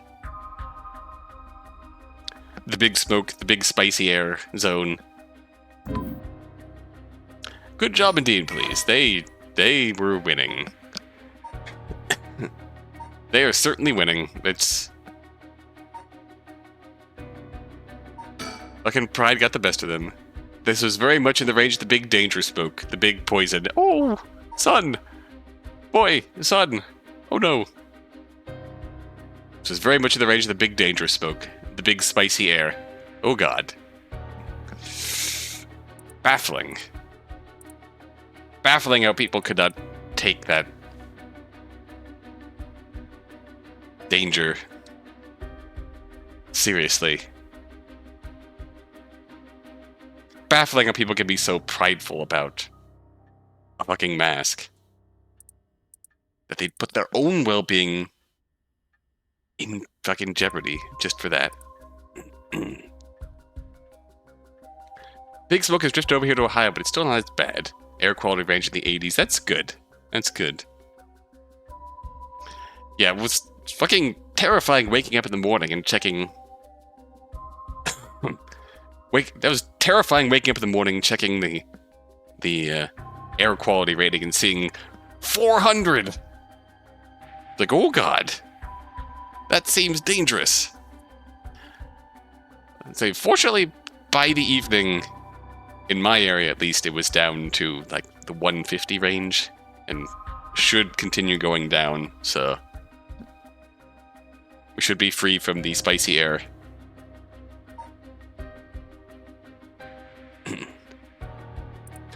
Anyway, Shuichi. Only son of Haruwe. Precious boy. He was kidnapped and murdered 1 year ago. His body was discovered floating in the Sumida River. Conscientious, brave young boy who was determined to protect his mother, Haruwe, amid his father's frequent absences. He dreamed of becoming a police officer and displayed diligence and an impressive sense of responsibility from a young age, likely due to being raised in an extremely strict environment. Oh, this might change the way we date this. Born in the early 70s, he spent his days immersed in various activities and studies, including playing piano, learning the abacus, taking English lessons, and training in kendo. Shuichi's tendency to put other people's needs over his own meant he died without ever telling his classmates how much he longed for them to all go out on a hunt for mockingbird stickers. That's precious, but also priorities. Poor boy. You know, we still need to figure out exactly what you want me to do. Tell you what. Why don't I tell you what I've found, then we can make a decision. Alright. Alright, tell me.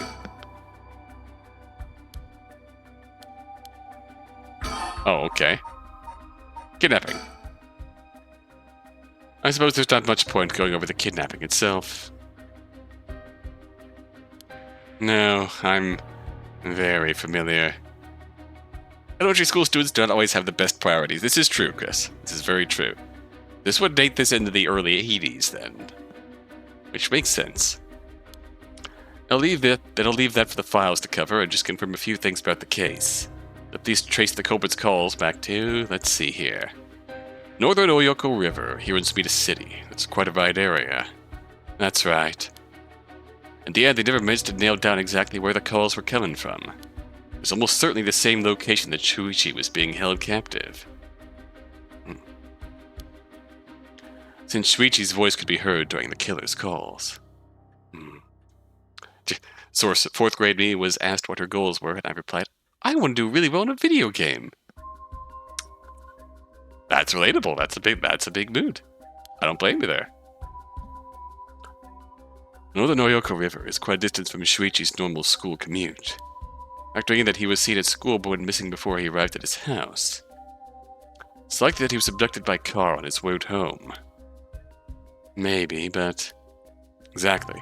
Shuichi was a clever boy. Never would have gotten into a car with a stranger. That's right. I was very firm about that. I know he understood, too. I even saw him warning the other children. It's possible that he forced him into the car. The only issue is, there weren't any witnesses to the kidnapping. You can't bundle someone into a car with that many students around and not be noticed. Nobody came forward to say they saw anything suspicious. This prompted your mother to talk with you about possibly being addicted to video games. Oh no!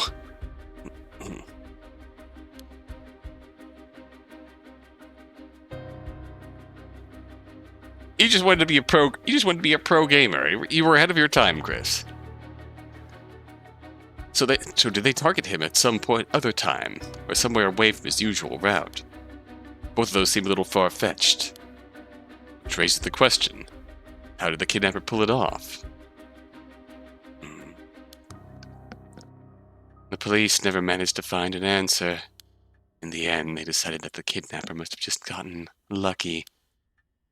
Why not turn the problem on its head? Alright. The kidnapper managed to convince Shuichi to get into their car. But how? The only thing that makes sense to me. Did he know them? Is that as if they were somebody that he would have a reason to trust? A teacher, perhaps, or a relative, or somebody else that he knew. But all of the adults Shuichi knew had alibis. The police checked them all thoroughly. They did, huh? No one throws numbers at a problem like the cops. What if it wasn't someone he knew, or rather... Boom. What if the culprit disguised themselves as a police officer? Ooh. That would explain why he didn't find them suspicious. The Shijiba family has close ties with the police, after all. We would have had a reason to trust them. You might be right. But surely, that couldn't have... Well, there's a problem with that theory. You'd be surprised how much police officers stand out.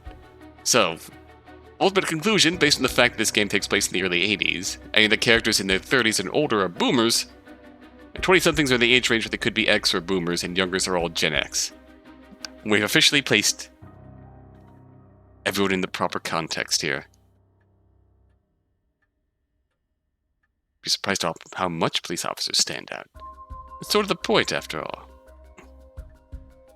They have to be a visible deterrent against all crime. That's why you practice safe words with your family and trusted adults.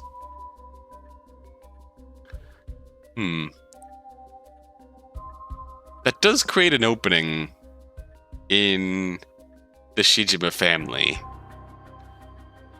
who are so closely tied to the police force, and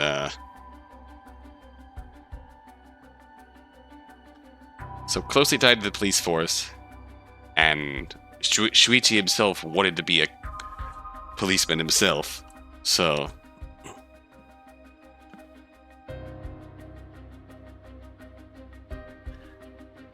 It is highly possible that if someone just knew the right names to drop and had the right uniform,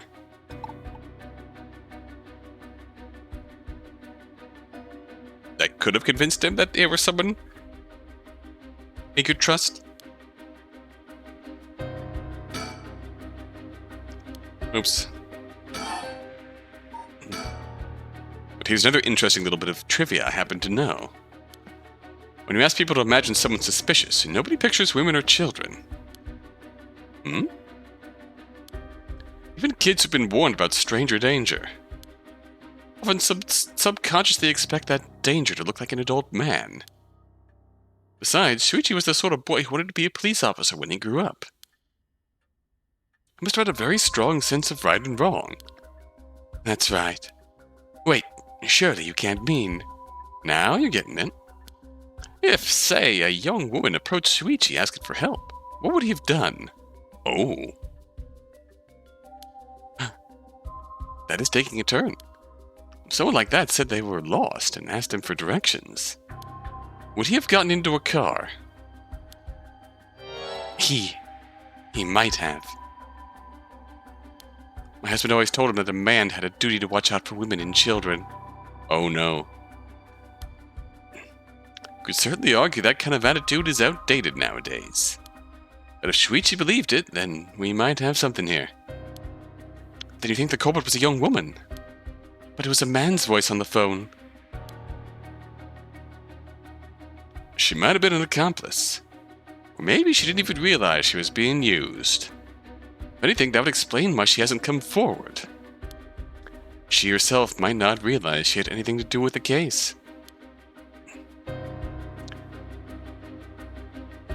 Ah, the chauvinism of the 80s. Yep. So the question is, did anybody see Shuichi speaking with a young woman on the day of his disappearance? See what I said about people's biases? That goes for witnesses, too. I figured that maybe if I started asking new questions, I might get new answers. So I spent my day asking around Shuichi's school route, seeing if anyone had seen something. Yeah, this... Richter's turning up turn up straight facts here. And one man thought he had. Do you mean he saw it happen? Well, I can't say that for sure yet. Turned out he wanted something from me, so he asked if we could talk in private. Oh, flashback? Several hours earlier.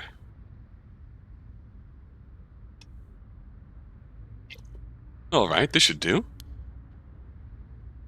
There's no one around. We can speak in confidence. Wait.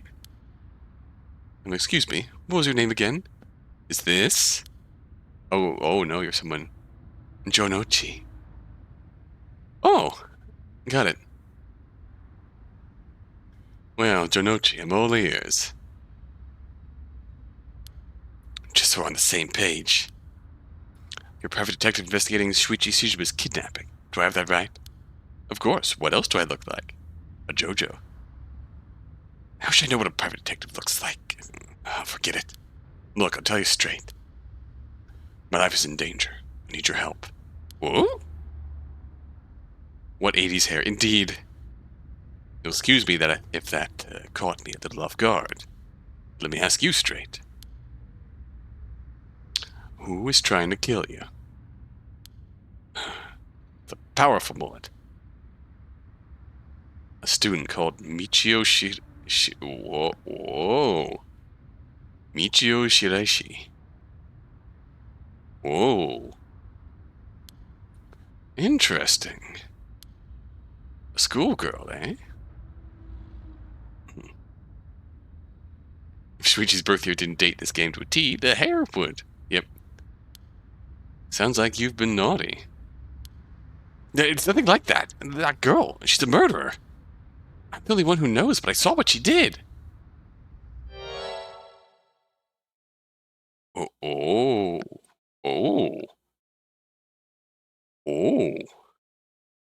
Michio Shiraishi. I saw her kidnap Shuichi Shijima. What the heck?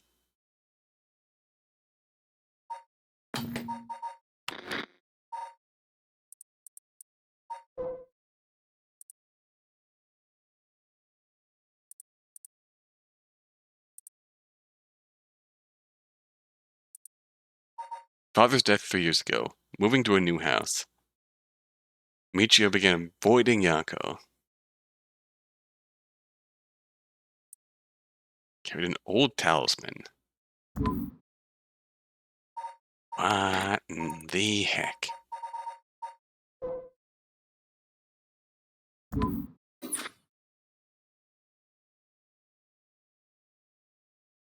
Parents were driving directly into what now considered the dangers. Oh, God.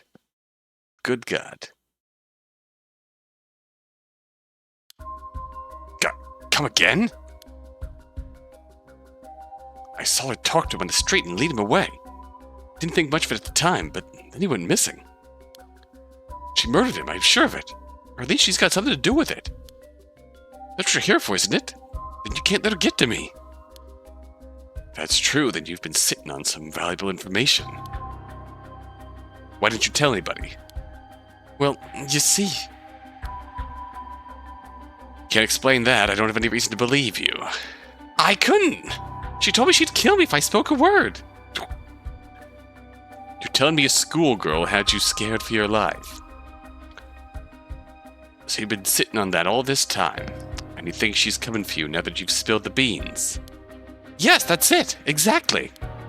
I'm begging you, don't let her get me. Rester, I'm telling you, she's a demon. You seem to believe what you're... Well, you seem to believe what you're saying. But it just doesn't add up. How could a schoolgirl have a fully grown man so terrified? You know what she can do. She'll curse me. Curse you? I'm sorry, but you're losing me here. What's that puckered face? It's true. Her house, it's... We don't know who the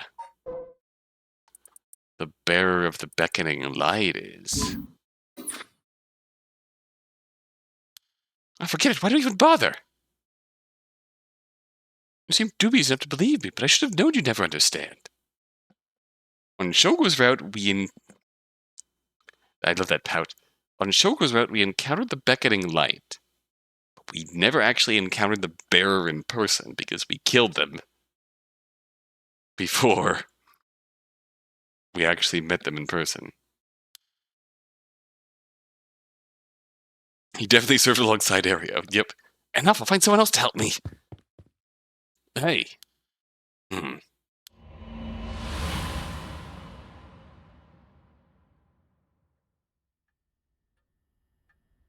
That's about the long and short of it. So Michio definitely died via the Fool's Procession. Michio also was involved in some awful shit, it seemed. Michio also possibly a curse bearer of her own before we even got into it. Duck facing before it was a thing. I was gonna say that duck facing expression is also very JoJo of him. I love that. But we'll be right back momentarily. Just need to refill my water.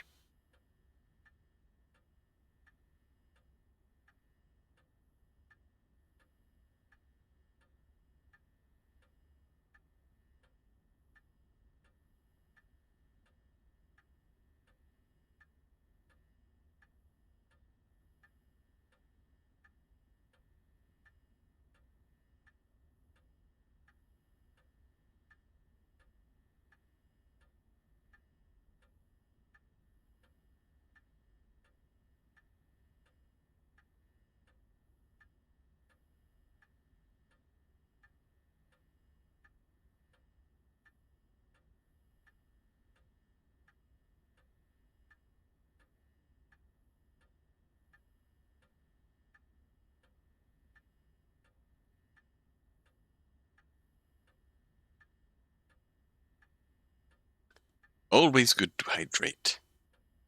Hydration. Good for your health. Especially in the spicy air land that we're in now. Alright. Oh. That is, in fact, the long and short of it. I can hardly believe it. The time I thought his mention of curses was just crazy talk. Now I've seen it for myself. And boy howdy, I'm starting to see that there might have been more to it. And if we can just find that girl. Curse or no curse, if she was with Shuichi on the day of the kidnapping, there's a good chance she knows something. Back down, welcome back. Duck face, whoa. Duck face, whoa. It's a dig on the man I spoke to, Jinochi. His full name is Kohei Jinochi. He's a teacher at Komagata High School here in Sumi. Oh. That explains the relation to the high school crowd. A teacher? Then this schoolgirl. It's one of his students. I think that's very likely. Angry.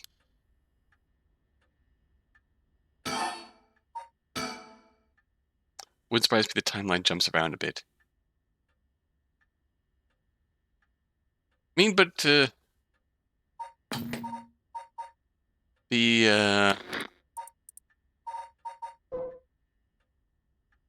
was found deceased 1 week ago. So at this point, Michio is well and truly dead. She was found deceased 1 week ago.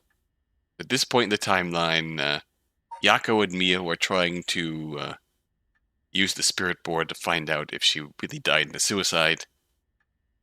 And this is right around the same point in time that Victor and Haruwe are talking about this. But yeah, Michio is well and truly dead at this point. Master got a lead. Hopefully it'll be the breakthrough we're looking for. Kidnapping is done. Doopity doop doop, dead. The Rite of Resurrection, huh? Read about that in an occult magazine the other day. Apparently some old book showed up recently with all the gory details. Oops. And they say that the Rite can be found somewhere in Honjo. I remember the first time you told me about that. Felt like my prayers had been heard. I had hope, real hope, for the first time. Ever since that awful day, I've wondered, what if I hadn't sent him to school? What if I just paid the ransom? Not a day goes by when I don't think that if I'd done something differently, Shuichi would be alive. You can't blame yourself, ma'am. It was the culprit's fault, not yours. But I know that won't help any. Grief is funny like that. Guessing that's why you're after the right. Huh? Guess I didn't need to ask. It's written all over your face. You can tell how much he meant to you. But, and this is a big but, this right is the real deal. Using it will mean killing someone and stealing their soul. Those eyes.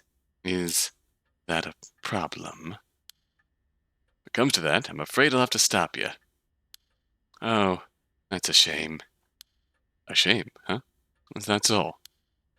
I'd thought, if I'm going to be competing with other curse bearers, then your detective skills might come in useful. You realize you're talking about ending someone's life, right? Don't you see an issue with that? I think any parent in my position would happily kill for a chance like this. That's so, is it? Dear, oh dear. What have I gotten myself into? It makes you uncomfortable, and you won't have to get any blood on your hands yourself. I don't need you to kill the other curse bearers. I only need you to find them. Won't be party to murder, ma'am. Not even for a client. I do. I'll pay you. That's a shame. I see. I didn't realize you were so stubborn. Let me say, though, it's not like I don't get where you're going, though. As long as you're not killing anyone with your own hands, maybe I can help you out. What do you have in mind? Well, how about stealing someone else's curse stone after they've filled it with soul dregs? Huh? Light comes back to her eyes only when thinking about the Rite of Resurrection. Oh god, yeah, you're right. It's your one hope. That was all you were after, that I could lend you my services guilt-free. The other curse bearers want to kill each other, that's their business. I'm not trying to be a hero here. Guess there's no guarantee a stolen curse stone will work, but we can worry about that later. Well then, I suppose we have a deal. Although, what if I stole the curse stone using my curse? Would you disapprove? Killing a killer? Would you stop me if I tried to kill a killer, Victor? That would void our contract, ma'am. Just warning you now. My. About my curse? Before we go any further, why don't you tell me about that curse of yours? The haunting clappers, was it? That's one of the 7 mysteries of Honjo, if I remember correctly. That's right. The original story did happen somewhere near here. I'm sure I remember hearing that. In that case, my money would be on all the curse bearers being somewhere in Honjo. Our first move should be to narrow them down. Some of them are bound to try and come for you first. We'll need to be ready. Curses make their bearers more willing to kill, so an attack could come from anywhere. That sounds sensible.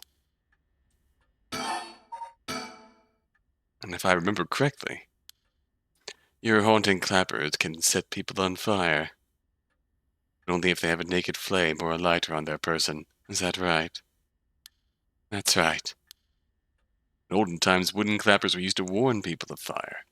Guess it punishes those who don't heed the warning. Seems like a good curse to have. It's simple and straightforward enough to use.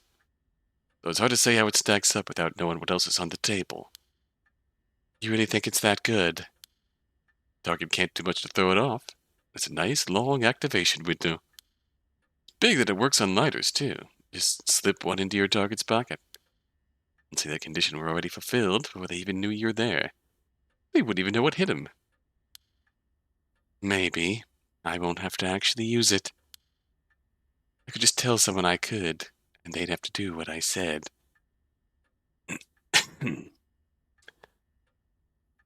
I know I didn't want to spoil the first encounter we had with Harue in this game, but this is essentially that scenario playing out. That's good work. But without any proof, it'll come down to how convincing you can be. If only you could use the curse, then back out at the last second. The last second? What an interesting idea. He's doing his best to encourage this without actually encouraging murder. Although he might be leaning very, very, very hard on that line. Victor's moral compass is questionable? Yeah. I have a lighter right here. We could try it now. That's an interesting proposition. But maybe not. I'm not quite crazy enough to make myself a guinea pig. Oh, I see. You're an odd one, ma'am. If you don't mind me saying. I don't think it's just the curse. That smile. That smile. I love it. You flatterer.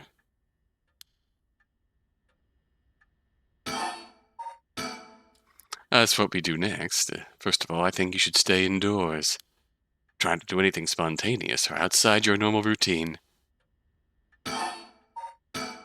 Right then. Have you decided what you want me working on?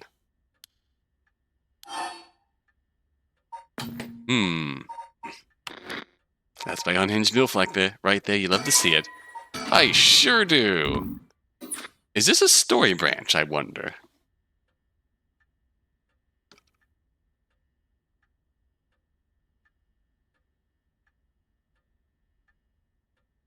I genuinely wonder if this is a story branch. As in Shogo's path, we very much had him helping her with the rite.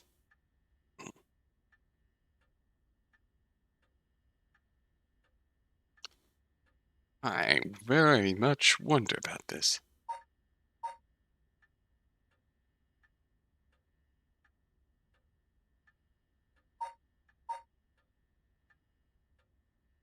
Do you know what? Not sure what to do.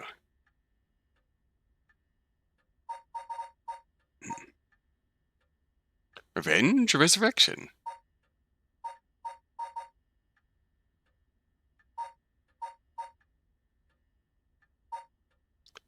Let's say... Why not? Yes, kill. Bringing my son back is more important. I want you to help me with the Rite of Resurrection. Roger that. The rite it is.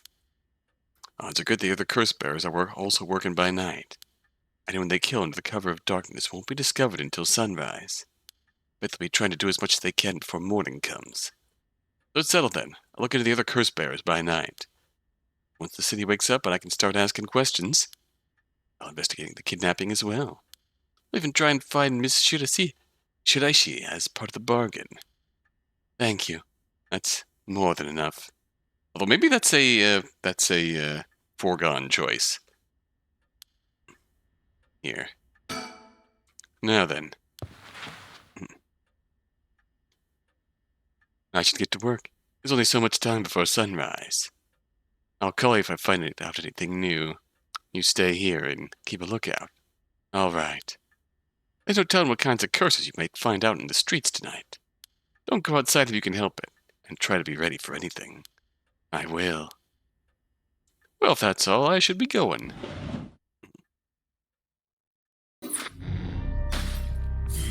Yeah, it's not a story branch. Nice thought. Ah.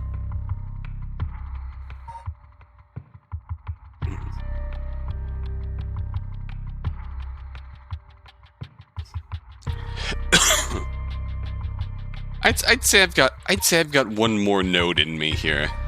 See you, Space Pie. Space PI. Why did I read that as Space Pie? I think I've got one more note in me tonight, so...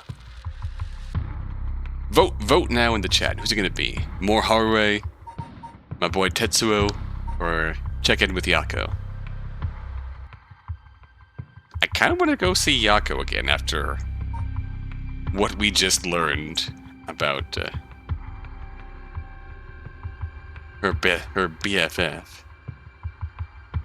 We got one vote for Tetsuo. Any other takers?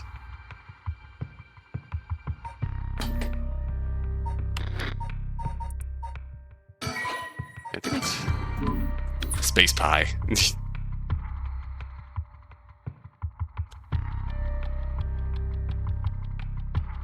Vote Yoko. I'm gonna say I'm leaning towards Yoko as well, but I will accept a decisive vote. Yoko would be acceptable. Ooh. I do want more Haruwe, but... Alright. Yako hours. It just so happens to intertwine with Shuichi's kidnapping, so we'll get the Yako perspective here. So, summary of previous events. The information they gained from the spirit board suggests that Michio's death was not a suicide. When they continue to press the spirit board for the location of the Rite of Resurrection, a curse echo suddenly appears. Oh, 1 week ago. See you tomorrow, detective. Next week, yeah. Hey, maybe tomorrow if I'm feeling up to it.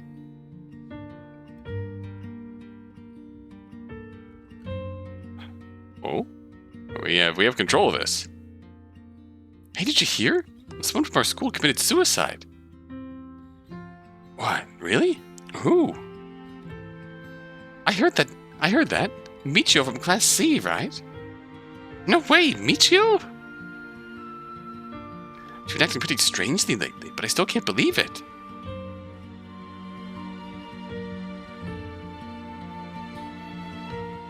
Did you hear about Michio in Class C? Yeah, she seemed like the stereotypical honor student in her first year, but she stopped showing up to class and her grades started dropping after her third semester. She offed herself because her grades were bad? No fair. What do you mean no that's awful. Thinking about the practice test makes someone to die, too. No one cares about any more than grades.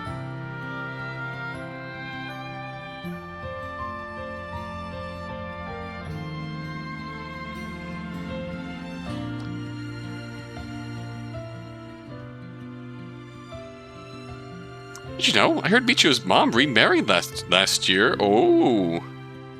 They say her new stepdad is a total jerk. Oh no. Really? How so? New stepdad last year. Oh dear. Like he'd peek in on her while she changes and couldn't keep his hands off. Oh god. Even he's an ex-con. If she resists him, he gets violent. Oh no. That's so scary. No way I couldn't take that. Oh god.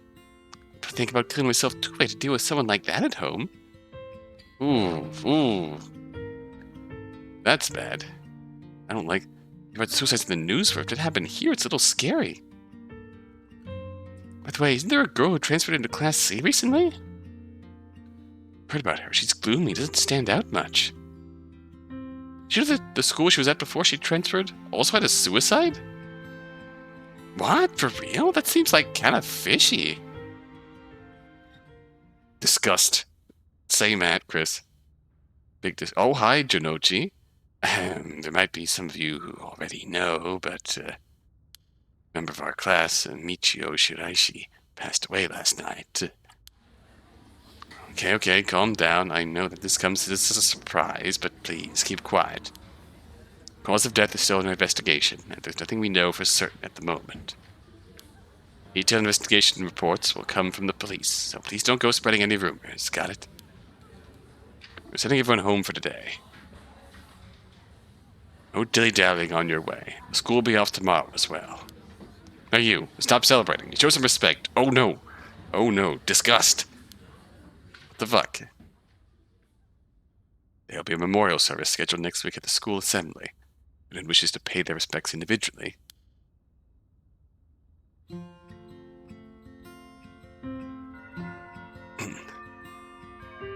This is the build-up to the first scene and our curse. Yoko. Oh, there she is. Sorry to bug you. It's just, you seem a little different from your usual self. I hope I'm not being nosy. Thanks, Mio. But, thanks, Mio. Was I acting that strangely? Yeah. Enough to make me worry. But to throw hands against these rude fucks? Me too, Twin. Me too, what the fuck? If you want to talk, I'm happy to listen. Oh. Yeah, this is perfect timing. It's actually something I want to ask you. Yeah?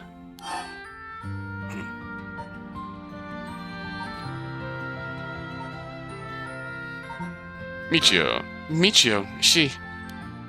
I wonder why she had to die. Oh. She didn't leave a note or anything, but they announced that it was a suicide. That can't be right. She would never kill herself. Michio was so happy and always looked at the bright side of things. She loved coming to school. I know she was going through some tough times, but for her to kill herself? I never got a chance to speak with her. She was often absent from school. When she did come in, she looked depressed.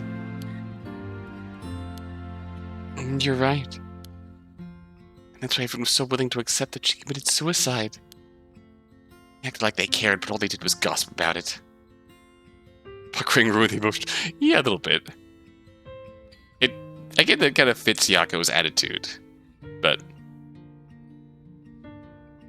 still, you put together a little piece of information and spread rumors like it's the truth. Isn't that terrible? Yeah, it is. I've heard some that were really awful. In the end, the only reason they are able to say stuff like that is because they aren't personally involved. It's true that she didn't get along with the new stepdad and that her grades went down. Say things like, how sad, no wonder she killed herself. How dare they? She always told me that she was okay whenever I talked with her because I was worried. She should have told me if there was something bothering her so badly she'd kill herself over it.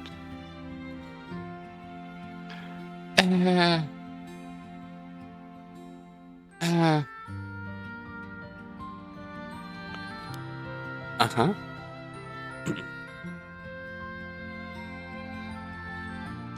Not to overestimate your friendship, Yoko, but like what it seems like was going on there is like several degrees above what is like easy to bring up in conversation. It's several degrees above what you could willingly bring up and admit to. Terrifying shit. Terrifying shit living in an abusive household. Uh-huh. Can we ask more? Let Michio's death be written off like this. Like, maybe she got caught up in something bad. Something bad. People have been talking about that body found in former Yasuo Gardens, right? Some are saying that this town is cursed or something. Oh no.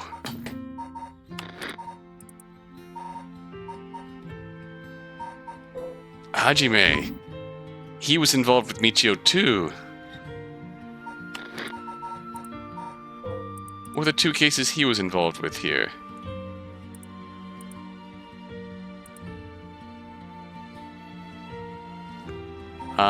That would be in, files.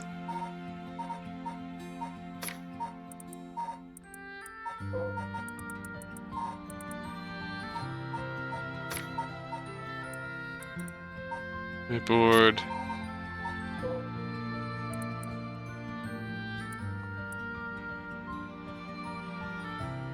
I think one was Michio. I don't remember who the other one was. I think the town is cursed or something. Yes, there has been a strange feeling around things recently. You know that spirit board thing that everyone's been doing? Where you summon a spirit and ask it whatever you want. Yeah, I know it. I want to try it out. There's something I want to know. Why are you telling me this? I mean, you seem like the type to know about this stuff. Oh, I do? Yeah, you look like you're really into that occult stuff. You know, you've kind of got that kind of gloomy look. I don't know how I should feel about that. But you do know how to do it, right? Yeah, poor Mio, she's really nervous about that. Coming across that way. Well, yes, I think I probably know a little more than most. Okay, please help me. You're my only hope. Okay, please help me. You're my only hope. Okay, we have to talk about you first. Hey, Mio? You know about the Rite of Resurrection, right? Yeah. It's that thing Mr. Araishi apparently discovered and wrote an article about. In fact, there's many people who don't know. He's always talking about it. Do you believe it's real? That's a lot to unpack there, yeah. Huh? Well, sounds a little too good to be true to me. On the off chance that it really works, we could bring Michio back to life with it. I want to find it. If there's even the slightest chance of bringing Michio back. But how will you look for it? Shocked face, right, that's the thing. Yoko is definitely the perspective of a character that doesn't understand the difficulties of abuse and how hard it can be to admit. He's very understanding and supportive, but see a lot of how she doesn't get why Michio will be open. This is also the 80s, where keeping up with the Joneses in large swing in many countries. It's the, where the, everything is fine dog is the status quo. So the silly car commercial with all the famous Joneses. Oh god. That's a thing. Oh? The thing you want to ask, is it... Yeah, we know the truth about the truth behind Michio's death. And where the Rite of Resurrection is hidden. I see. I don't know if getting the answer to those questions will be as easy as you hope. Yeah, that's like that. That's the more obvious indicator. Like, please, the teachers and police aren't any help. There's only so much I can do alone. There's even the slightest chance, then, like, Yoko is passionate, caring, but naive.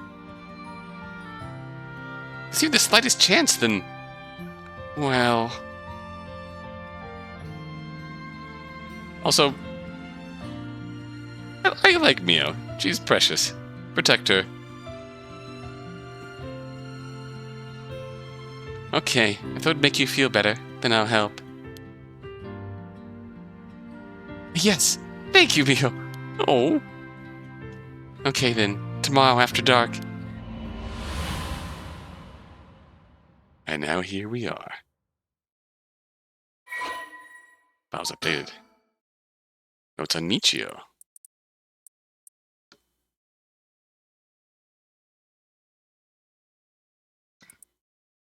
Body discovered 1 week ago. Died from full-body blunt force trauma. An alley off of South Waitakesui Street. Believed to have fallen from the roof of a nearby apartment complex. Deceased parents had recently remarried, and rumors among the stewards suggested physical abuse by her stepfather. Constituted motive for suicide. Oh god, so Michio is... They are both adorable. You are correct. You are correct, Lilac. They are both adorable. God, so... Michio... less unwitting pawn, more unwilling pawn of her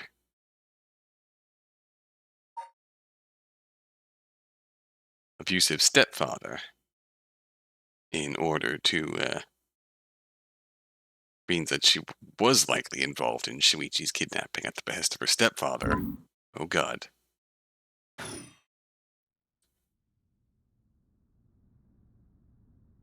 Imagine on the first ride, her friend tried to find her, only to see her dead by the school gates. Yeah, fucking Shogo murdered the shit out of her, trying to get out of here. God, that makes that even worse, twin, because based on the timing, it might have been Shogo stumbled upon Yako just getting out of the school after this and just immediately fucking killed the shit out of her when she made to leave. Huh? Ah, are you awake, Yako? Yeah. What happened? You can't remember. Let's see. We used the spirit board and I suddenly heard something, like this weird voice. Then I passed out? Yeah. As far as I can tell, you aren't experiencing any negative effects. I think it was just a mild shock from how sudden it was. Huh. Was everything okay with the spirit? Yeah, it was almost bad, but I got it to leave. More importantly, what is that thing you have in your hand? In my hand? Hello! Whoa, what the heck is this? Looks so freaky. Where'd I get this?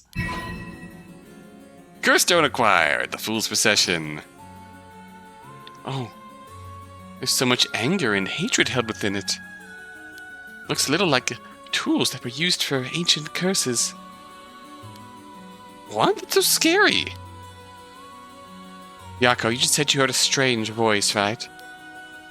Could you tell me what you heard? Anything you might recall? I think it might be connected to that object. Let's see. I felt like I was at the bottom of a dark place. Then this voice felt like it was echoing in my mind. Has anyone here made an Animaniacs joke about Yako? Oh god. That feels oddly fitting for him. That feels unbelievably fitting for Yako.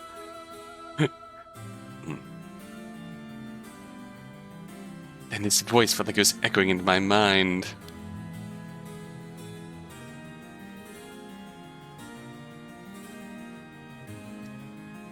After that, it just kept shouting, "Kill them!" I see. Thank you. Yako, I think you might have exactly what you need in order to use the Rite of Resurrection. A curse with the power to take people's lives and turn them into soul dregs. What? Do you mean this is a real curse?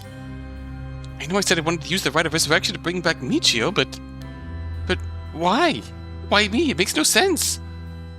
You asked where you could find it, and the spirit answered. Yako, please calm down and listen.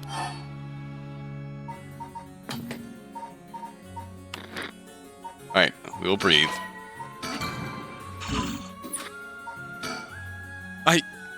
Yeah. I'm sorry about panicking. No, it's okay. Fear is something we feel in the face of the unknown. Long ago, people would give names to phenomena they couldn't understand in order to live with them. However, modern-day developments in science and culture have pushed for the rejection of things that can't be measured. And so, the paranormal has been treated like it doesn't exist. But they've been around since a long, long time ago. If you just understand, you can see that there's nothing to be afraid of. First, calming down is the most important. Accept reality for what it is. Aha! I only really gave this stuff a shot because it was popular, but... You really do have a connection with this stuff, don't you? Well, I suppose to an extent. Hey, Mio, what do I do? Where do I start? Am I cursed? Am I going to die? It's okay. I'll take care of the curse. That's why I'm here in the first place. What? Trust me. I'll take care of things. It'll be alright. Oh, Mio. Thanks. I was the one who dragged you along to the spirit board. It's fine. You're desperate to find a way to try and help your friend. But spirit boards are dangerous. You have to take them seriously. So I'm glad you invited me. Alright. Let's review everything we've learned so far and think of how to move forward. Okay. Mio's sweet. I care her. The curse. What is this curse? Am I cursed? Well, I've only looked into it a little. Mio's Waka. Not even me saying it. I nearly said Waka. Waka's curse is the Fool's Procession. And the way the Fool's Procession worked was, I believe, it plays a tune. Yeah. It plays a tune, and if you hear it for 30 seconds without seeing the bearer, you die. And notice this wording, kills by fatal fall. How did Michio die? By fatal fall. But according to the spirit, she did not actually fall from the apartment building. I've only looked into it for a little, but I wouldn't quite say you're cursed. It's more like you've gained the ability to use the power of a curse. So there shouldn't be any kind of negative paranormal effect on you. The power to use a curse? Do you mean this curse stone? Yes. If this curse stone is used under certain conditions, a curse will be placed on someone, taking their life and turning it into soul dregs. Soul dregs are said to be required to enact the Rite of Resurrection. Normally, a curse is a spell that would only be usable by onmyoji with considerable talent. I believe that curse stone makes it so that even normal people can use them. So someone like me with no knowledge could curse someone. Yes. But it's still nothing to take lightly. You could end up having it redirected right at you. Oh. To tell you the truth, something unusual did happen while we were using the spirit board. It happened right around midnight, I think. This whole area seems to be under the effect of the Feast of Shadows. Oh? The Feast of Shadows? Is this one of the... No.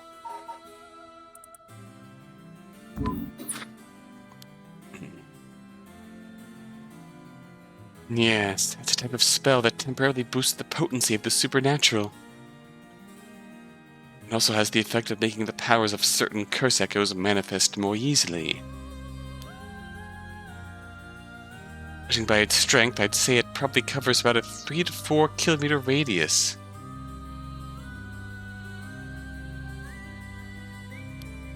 Three to 4 kilometers? That's big enough to cover all of Suita City. Yes.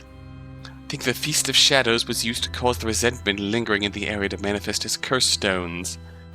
That would make sense as to why all these curses are awakening all at the same time. Someone did this. But who? I don't know enough to say. But it's likely that it was done by someone who wants to uncover the Rite of Resurrection. This isn't something to happen naturally. I see. The Feast of Shadows. The technique that allows one to create a field that temporarily boosts spiritual energy. In addition to amplifying the spiritual power of a particular area, it can also be used to amplify the strength of grudges and desires tied to the area. The effectiveness of the Feast of Shadows is dependent on the abilities of the user. It's possible to limit the scope and range of the spell to such a degree that one could use it to amplify the power of even those not naturally gifted with spirit sense.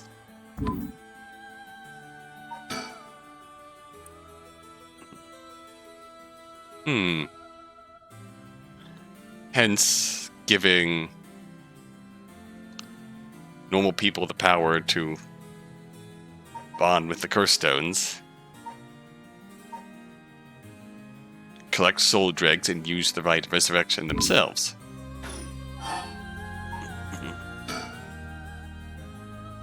A Curse Stone's power can only be used in this area under the influence of the Feast of Shadows. The effects also only appear after the sun has set. By setting a limit on when they can be used, the curses are strengthened. So the curses can't be used outside this area or during the day. Correct, but speaking of limits, to actually use a curse to kill someone, it seems there are conditions that need to be met. Conditions? You mean like how my curse echo needs someone to listen to the sound mix for 30 seconds? To be honest, I don't really understand it. Like, how do I even summon the curse echo or make the sound? Do I just, like, will it? Do you mind if I try? Stop. You shouldn't be using curses so willy-nilly. Even if there are conditions that have to be met, the power to kill someone without leaving behind evidence is dangerous enough. In that sense, maybe you really have been cursed. I'm sorry that you got wrapped up in this situation, even though I'm here with you. A curse stone. I think whoever holds it becomes a curse bearer. It would probably be best for me to hold on to it, but then I'd feel bad about forcing it on you. No, I sense a powerful force rejecting me. I don't think I'll be able to take it. Really? Why? If we tried separating it from you, the curse may trigger. That's how bad I sense it wants to stay with you. No way! Maybe don't try to kill the person who just helped you? Yeah. Yoko is very, no thoughts head empty at times. I can sense a powerful, resentful energy from it. I don't think it's a good idea for me to even touch it.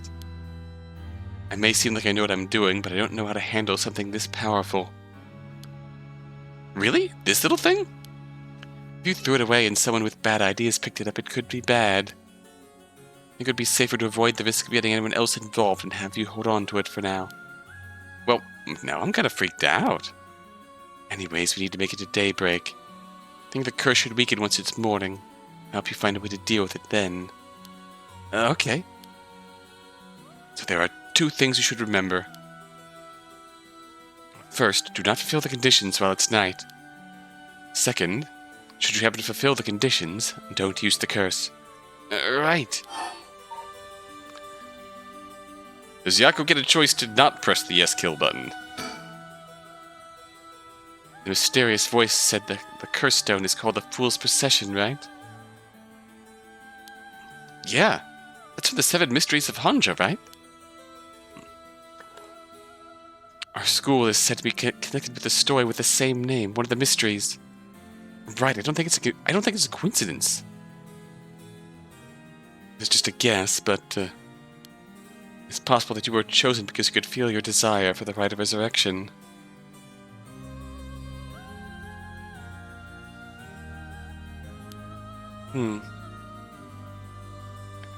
Don't be like Shogo kills. Don't press the yes kill button.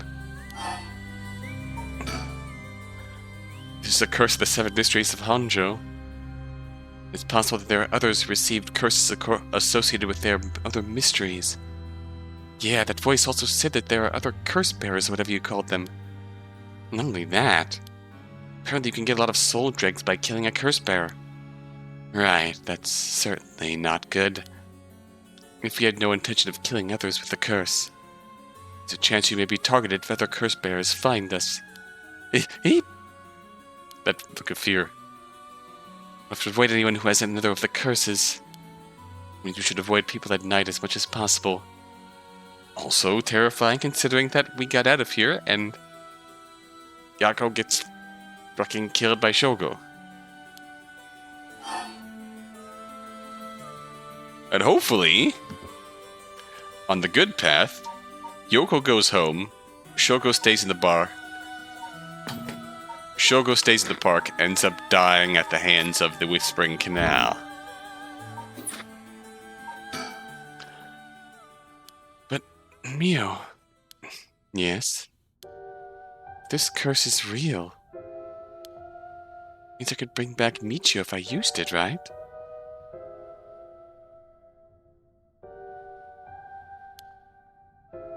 Rite of Resurrection would be real too. Yes, that's true. But you can't do that, Yoko. But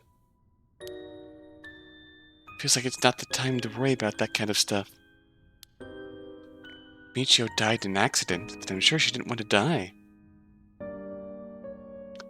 Yippity, hippity, hoppity, your soul is now my property. What's the issue with putting a little curse on a complete stranger?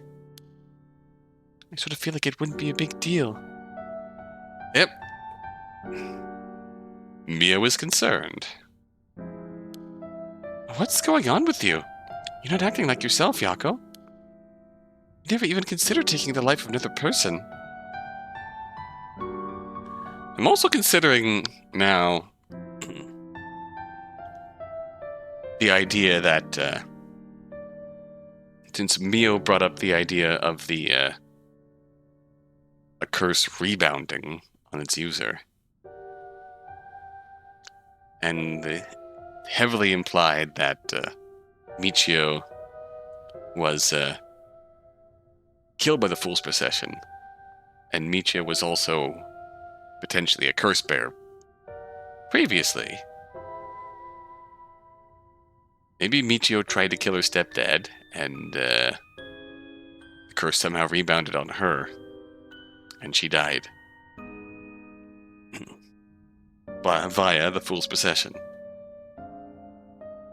Everybody wants some resurrection. It has been clearly seen that whenever a curse bonds with you and you become a curse bearer, you get injected with that yes kill juice.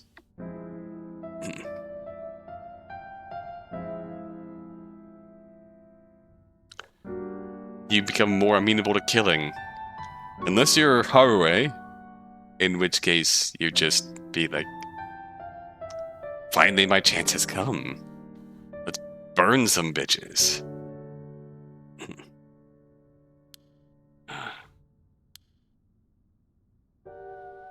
Is it the curse's influence on you? Maybe the curse echo's grudge is rubbing off on you. Will you show me it for a second?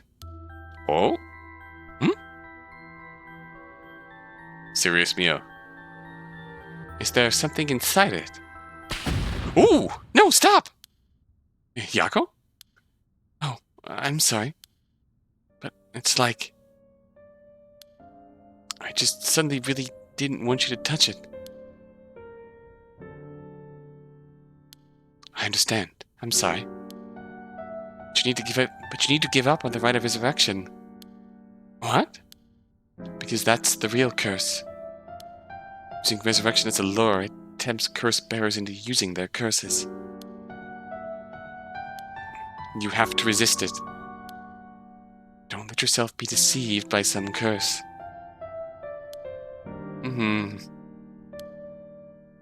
But Michio could.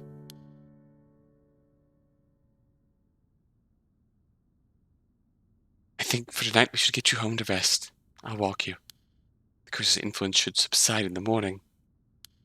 I love Mio. Yeah, it's the ultimate temptation, Chris. Okay. It's the ultimate temptation.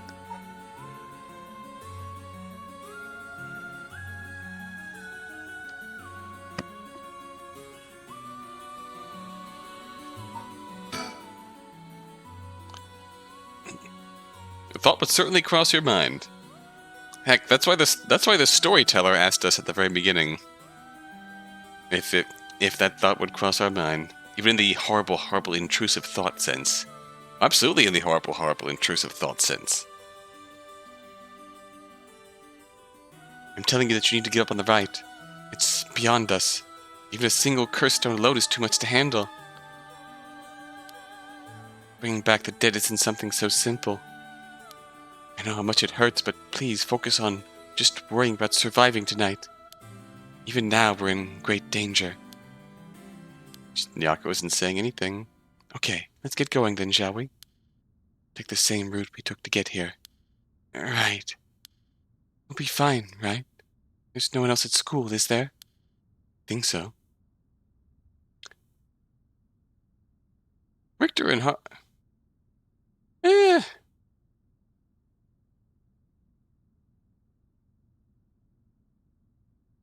Richter sensible to a sense. Mio was definitely the most sensible. Between Mio and Richter, Mio is quite sensible. Night shift janitor shouldn't be patrolling this late at night either. What? Ah! What? Huh? What? Why'd the lights go out? Mio? Are you okay? Yeah, Richter is the PI. We good? Oh shit. Hello? Mio? She's not here. What's happening? The brightness up. I need to see.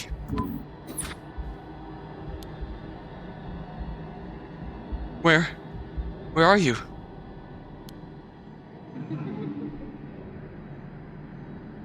Oh dear.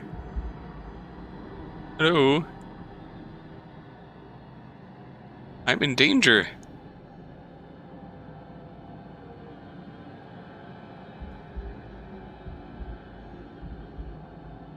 Yes.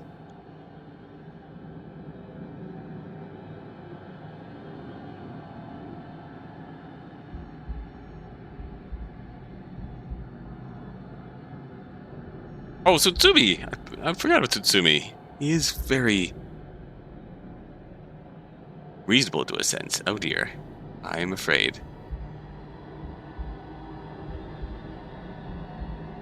I see. Hello, help!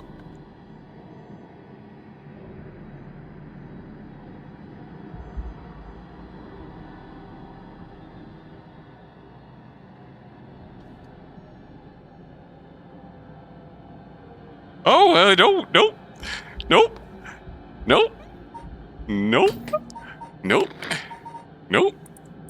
nope, nope, nope, nope, nope, nope, nope, nope, nope, nope, nope, nope, nope, nope, nope.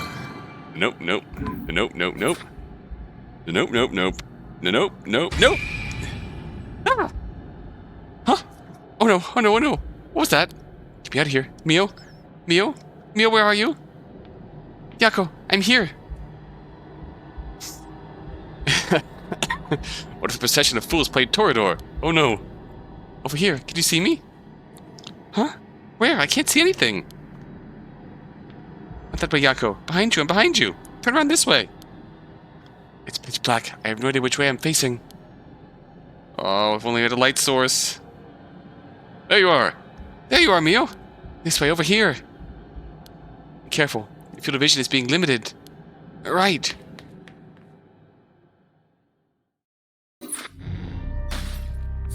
Woo! Wow! Alright. That escalated quickly. I don't know if that actually had any impact on any of that scene, but...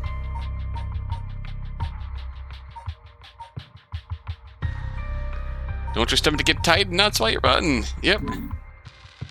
Woo, baby.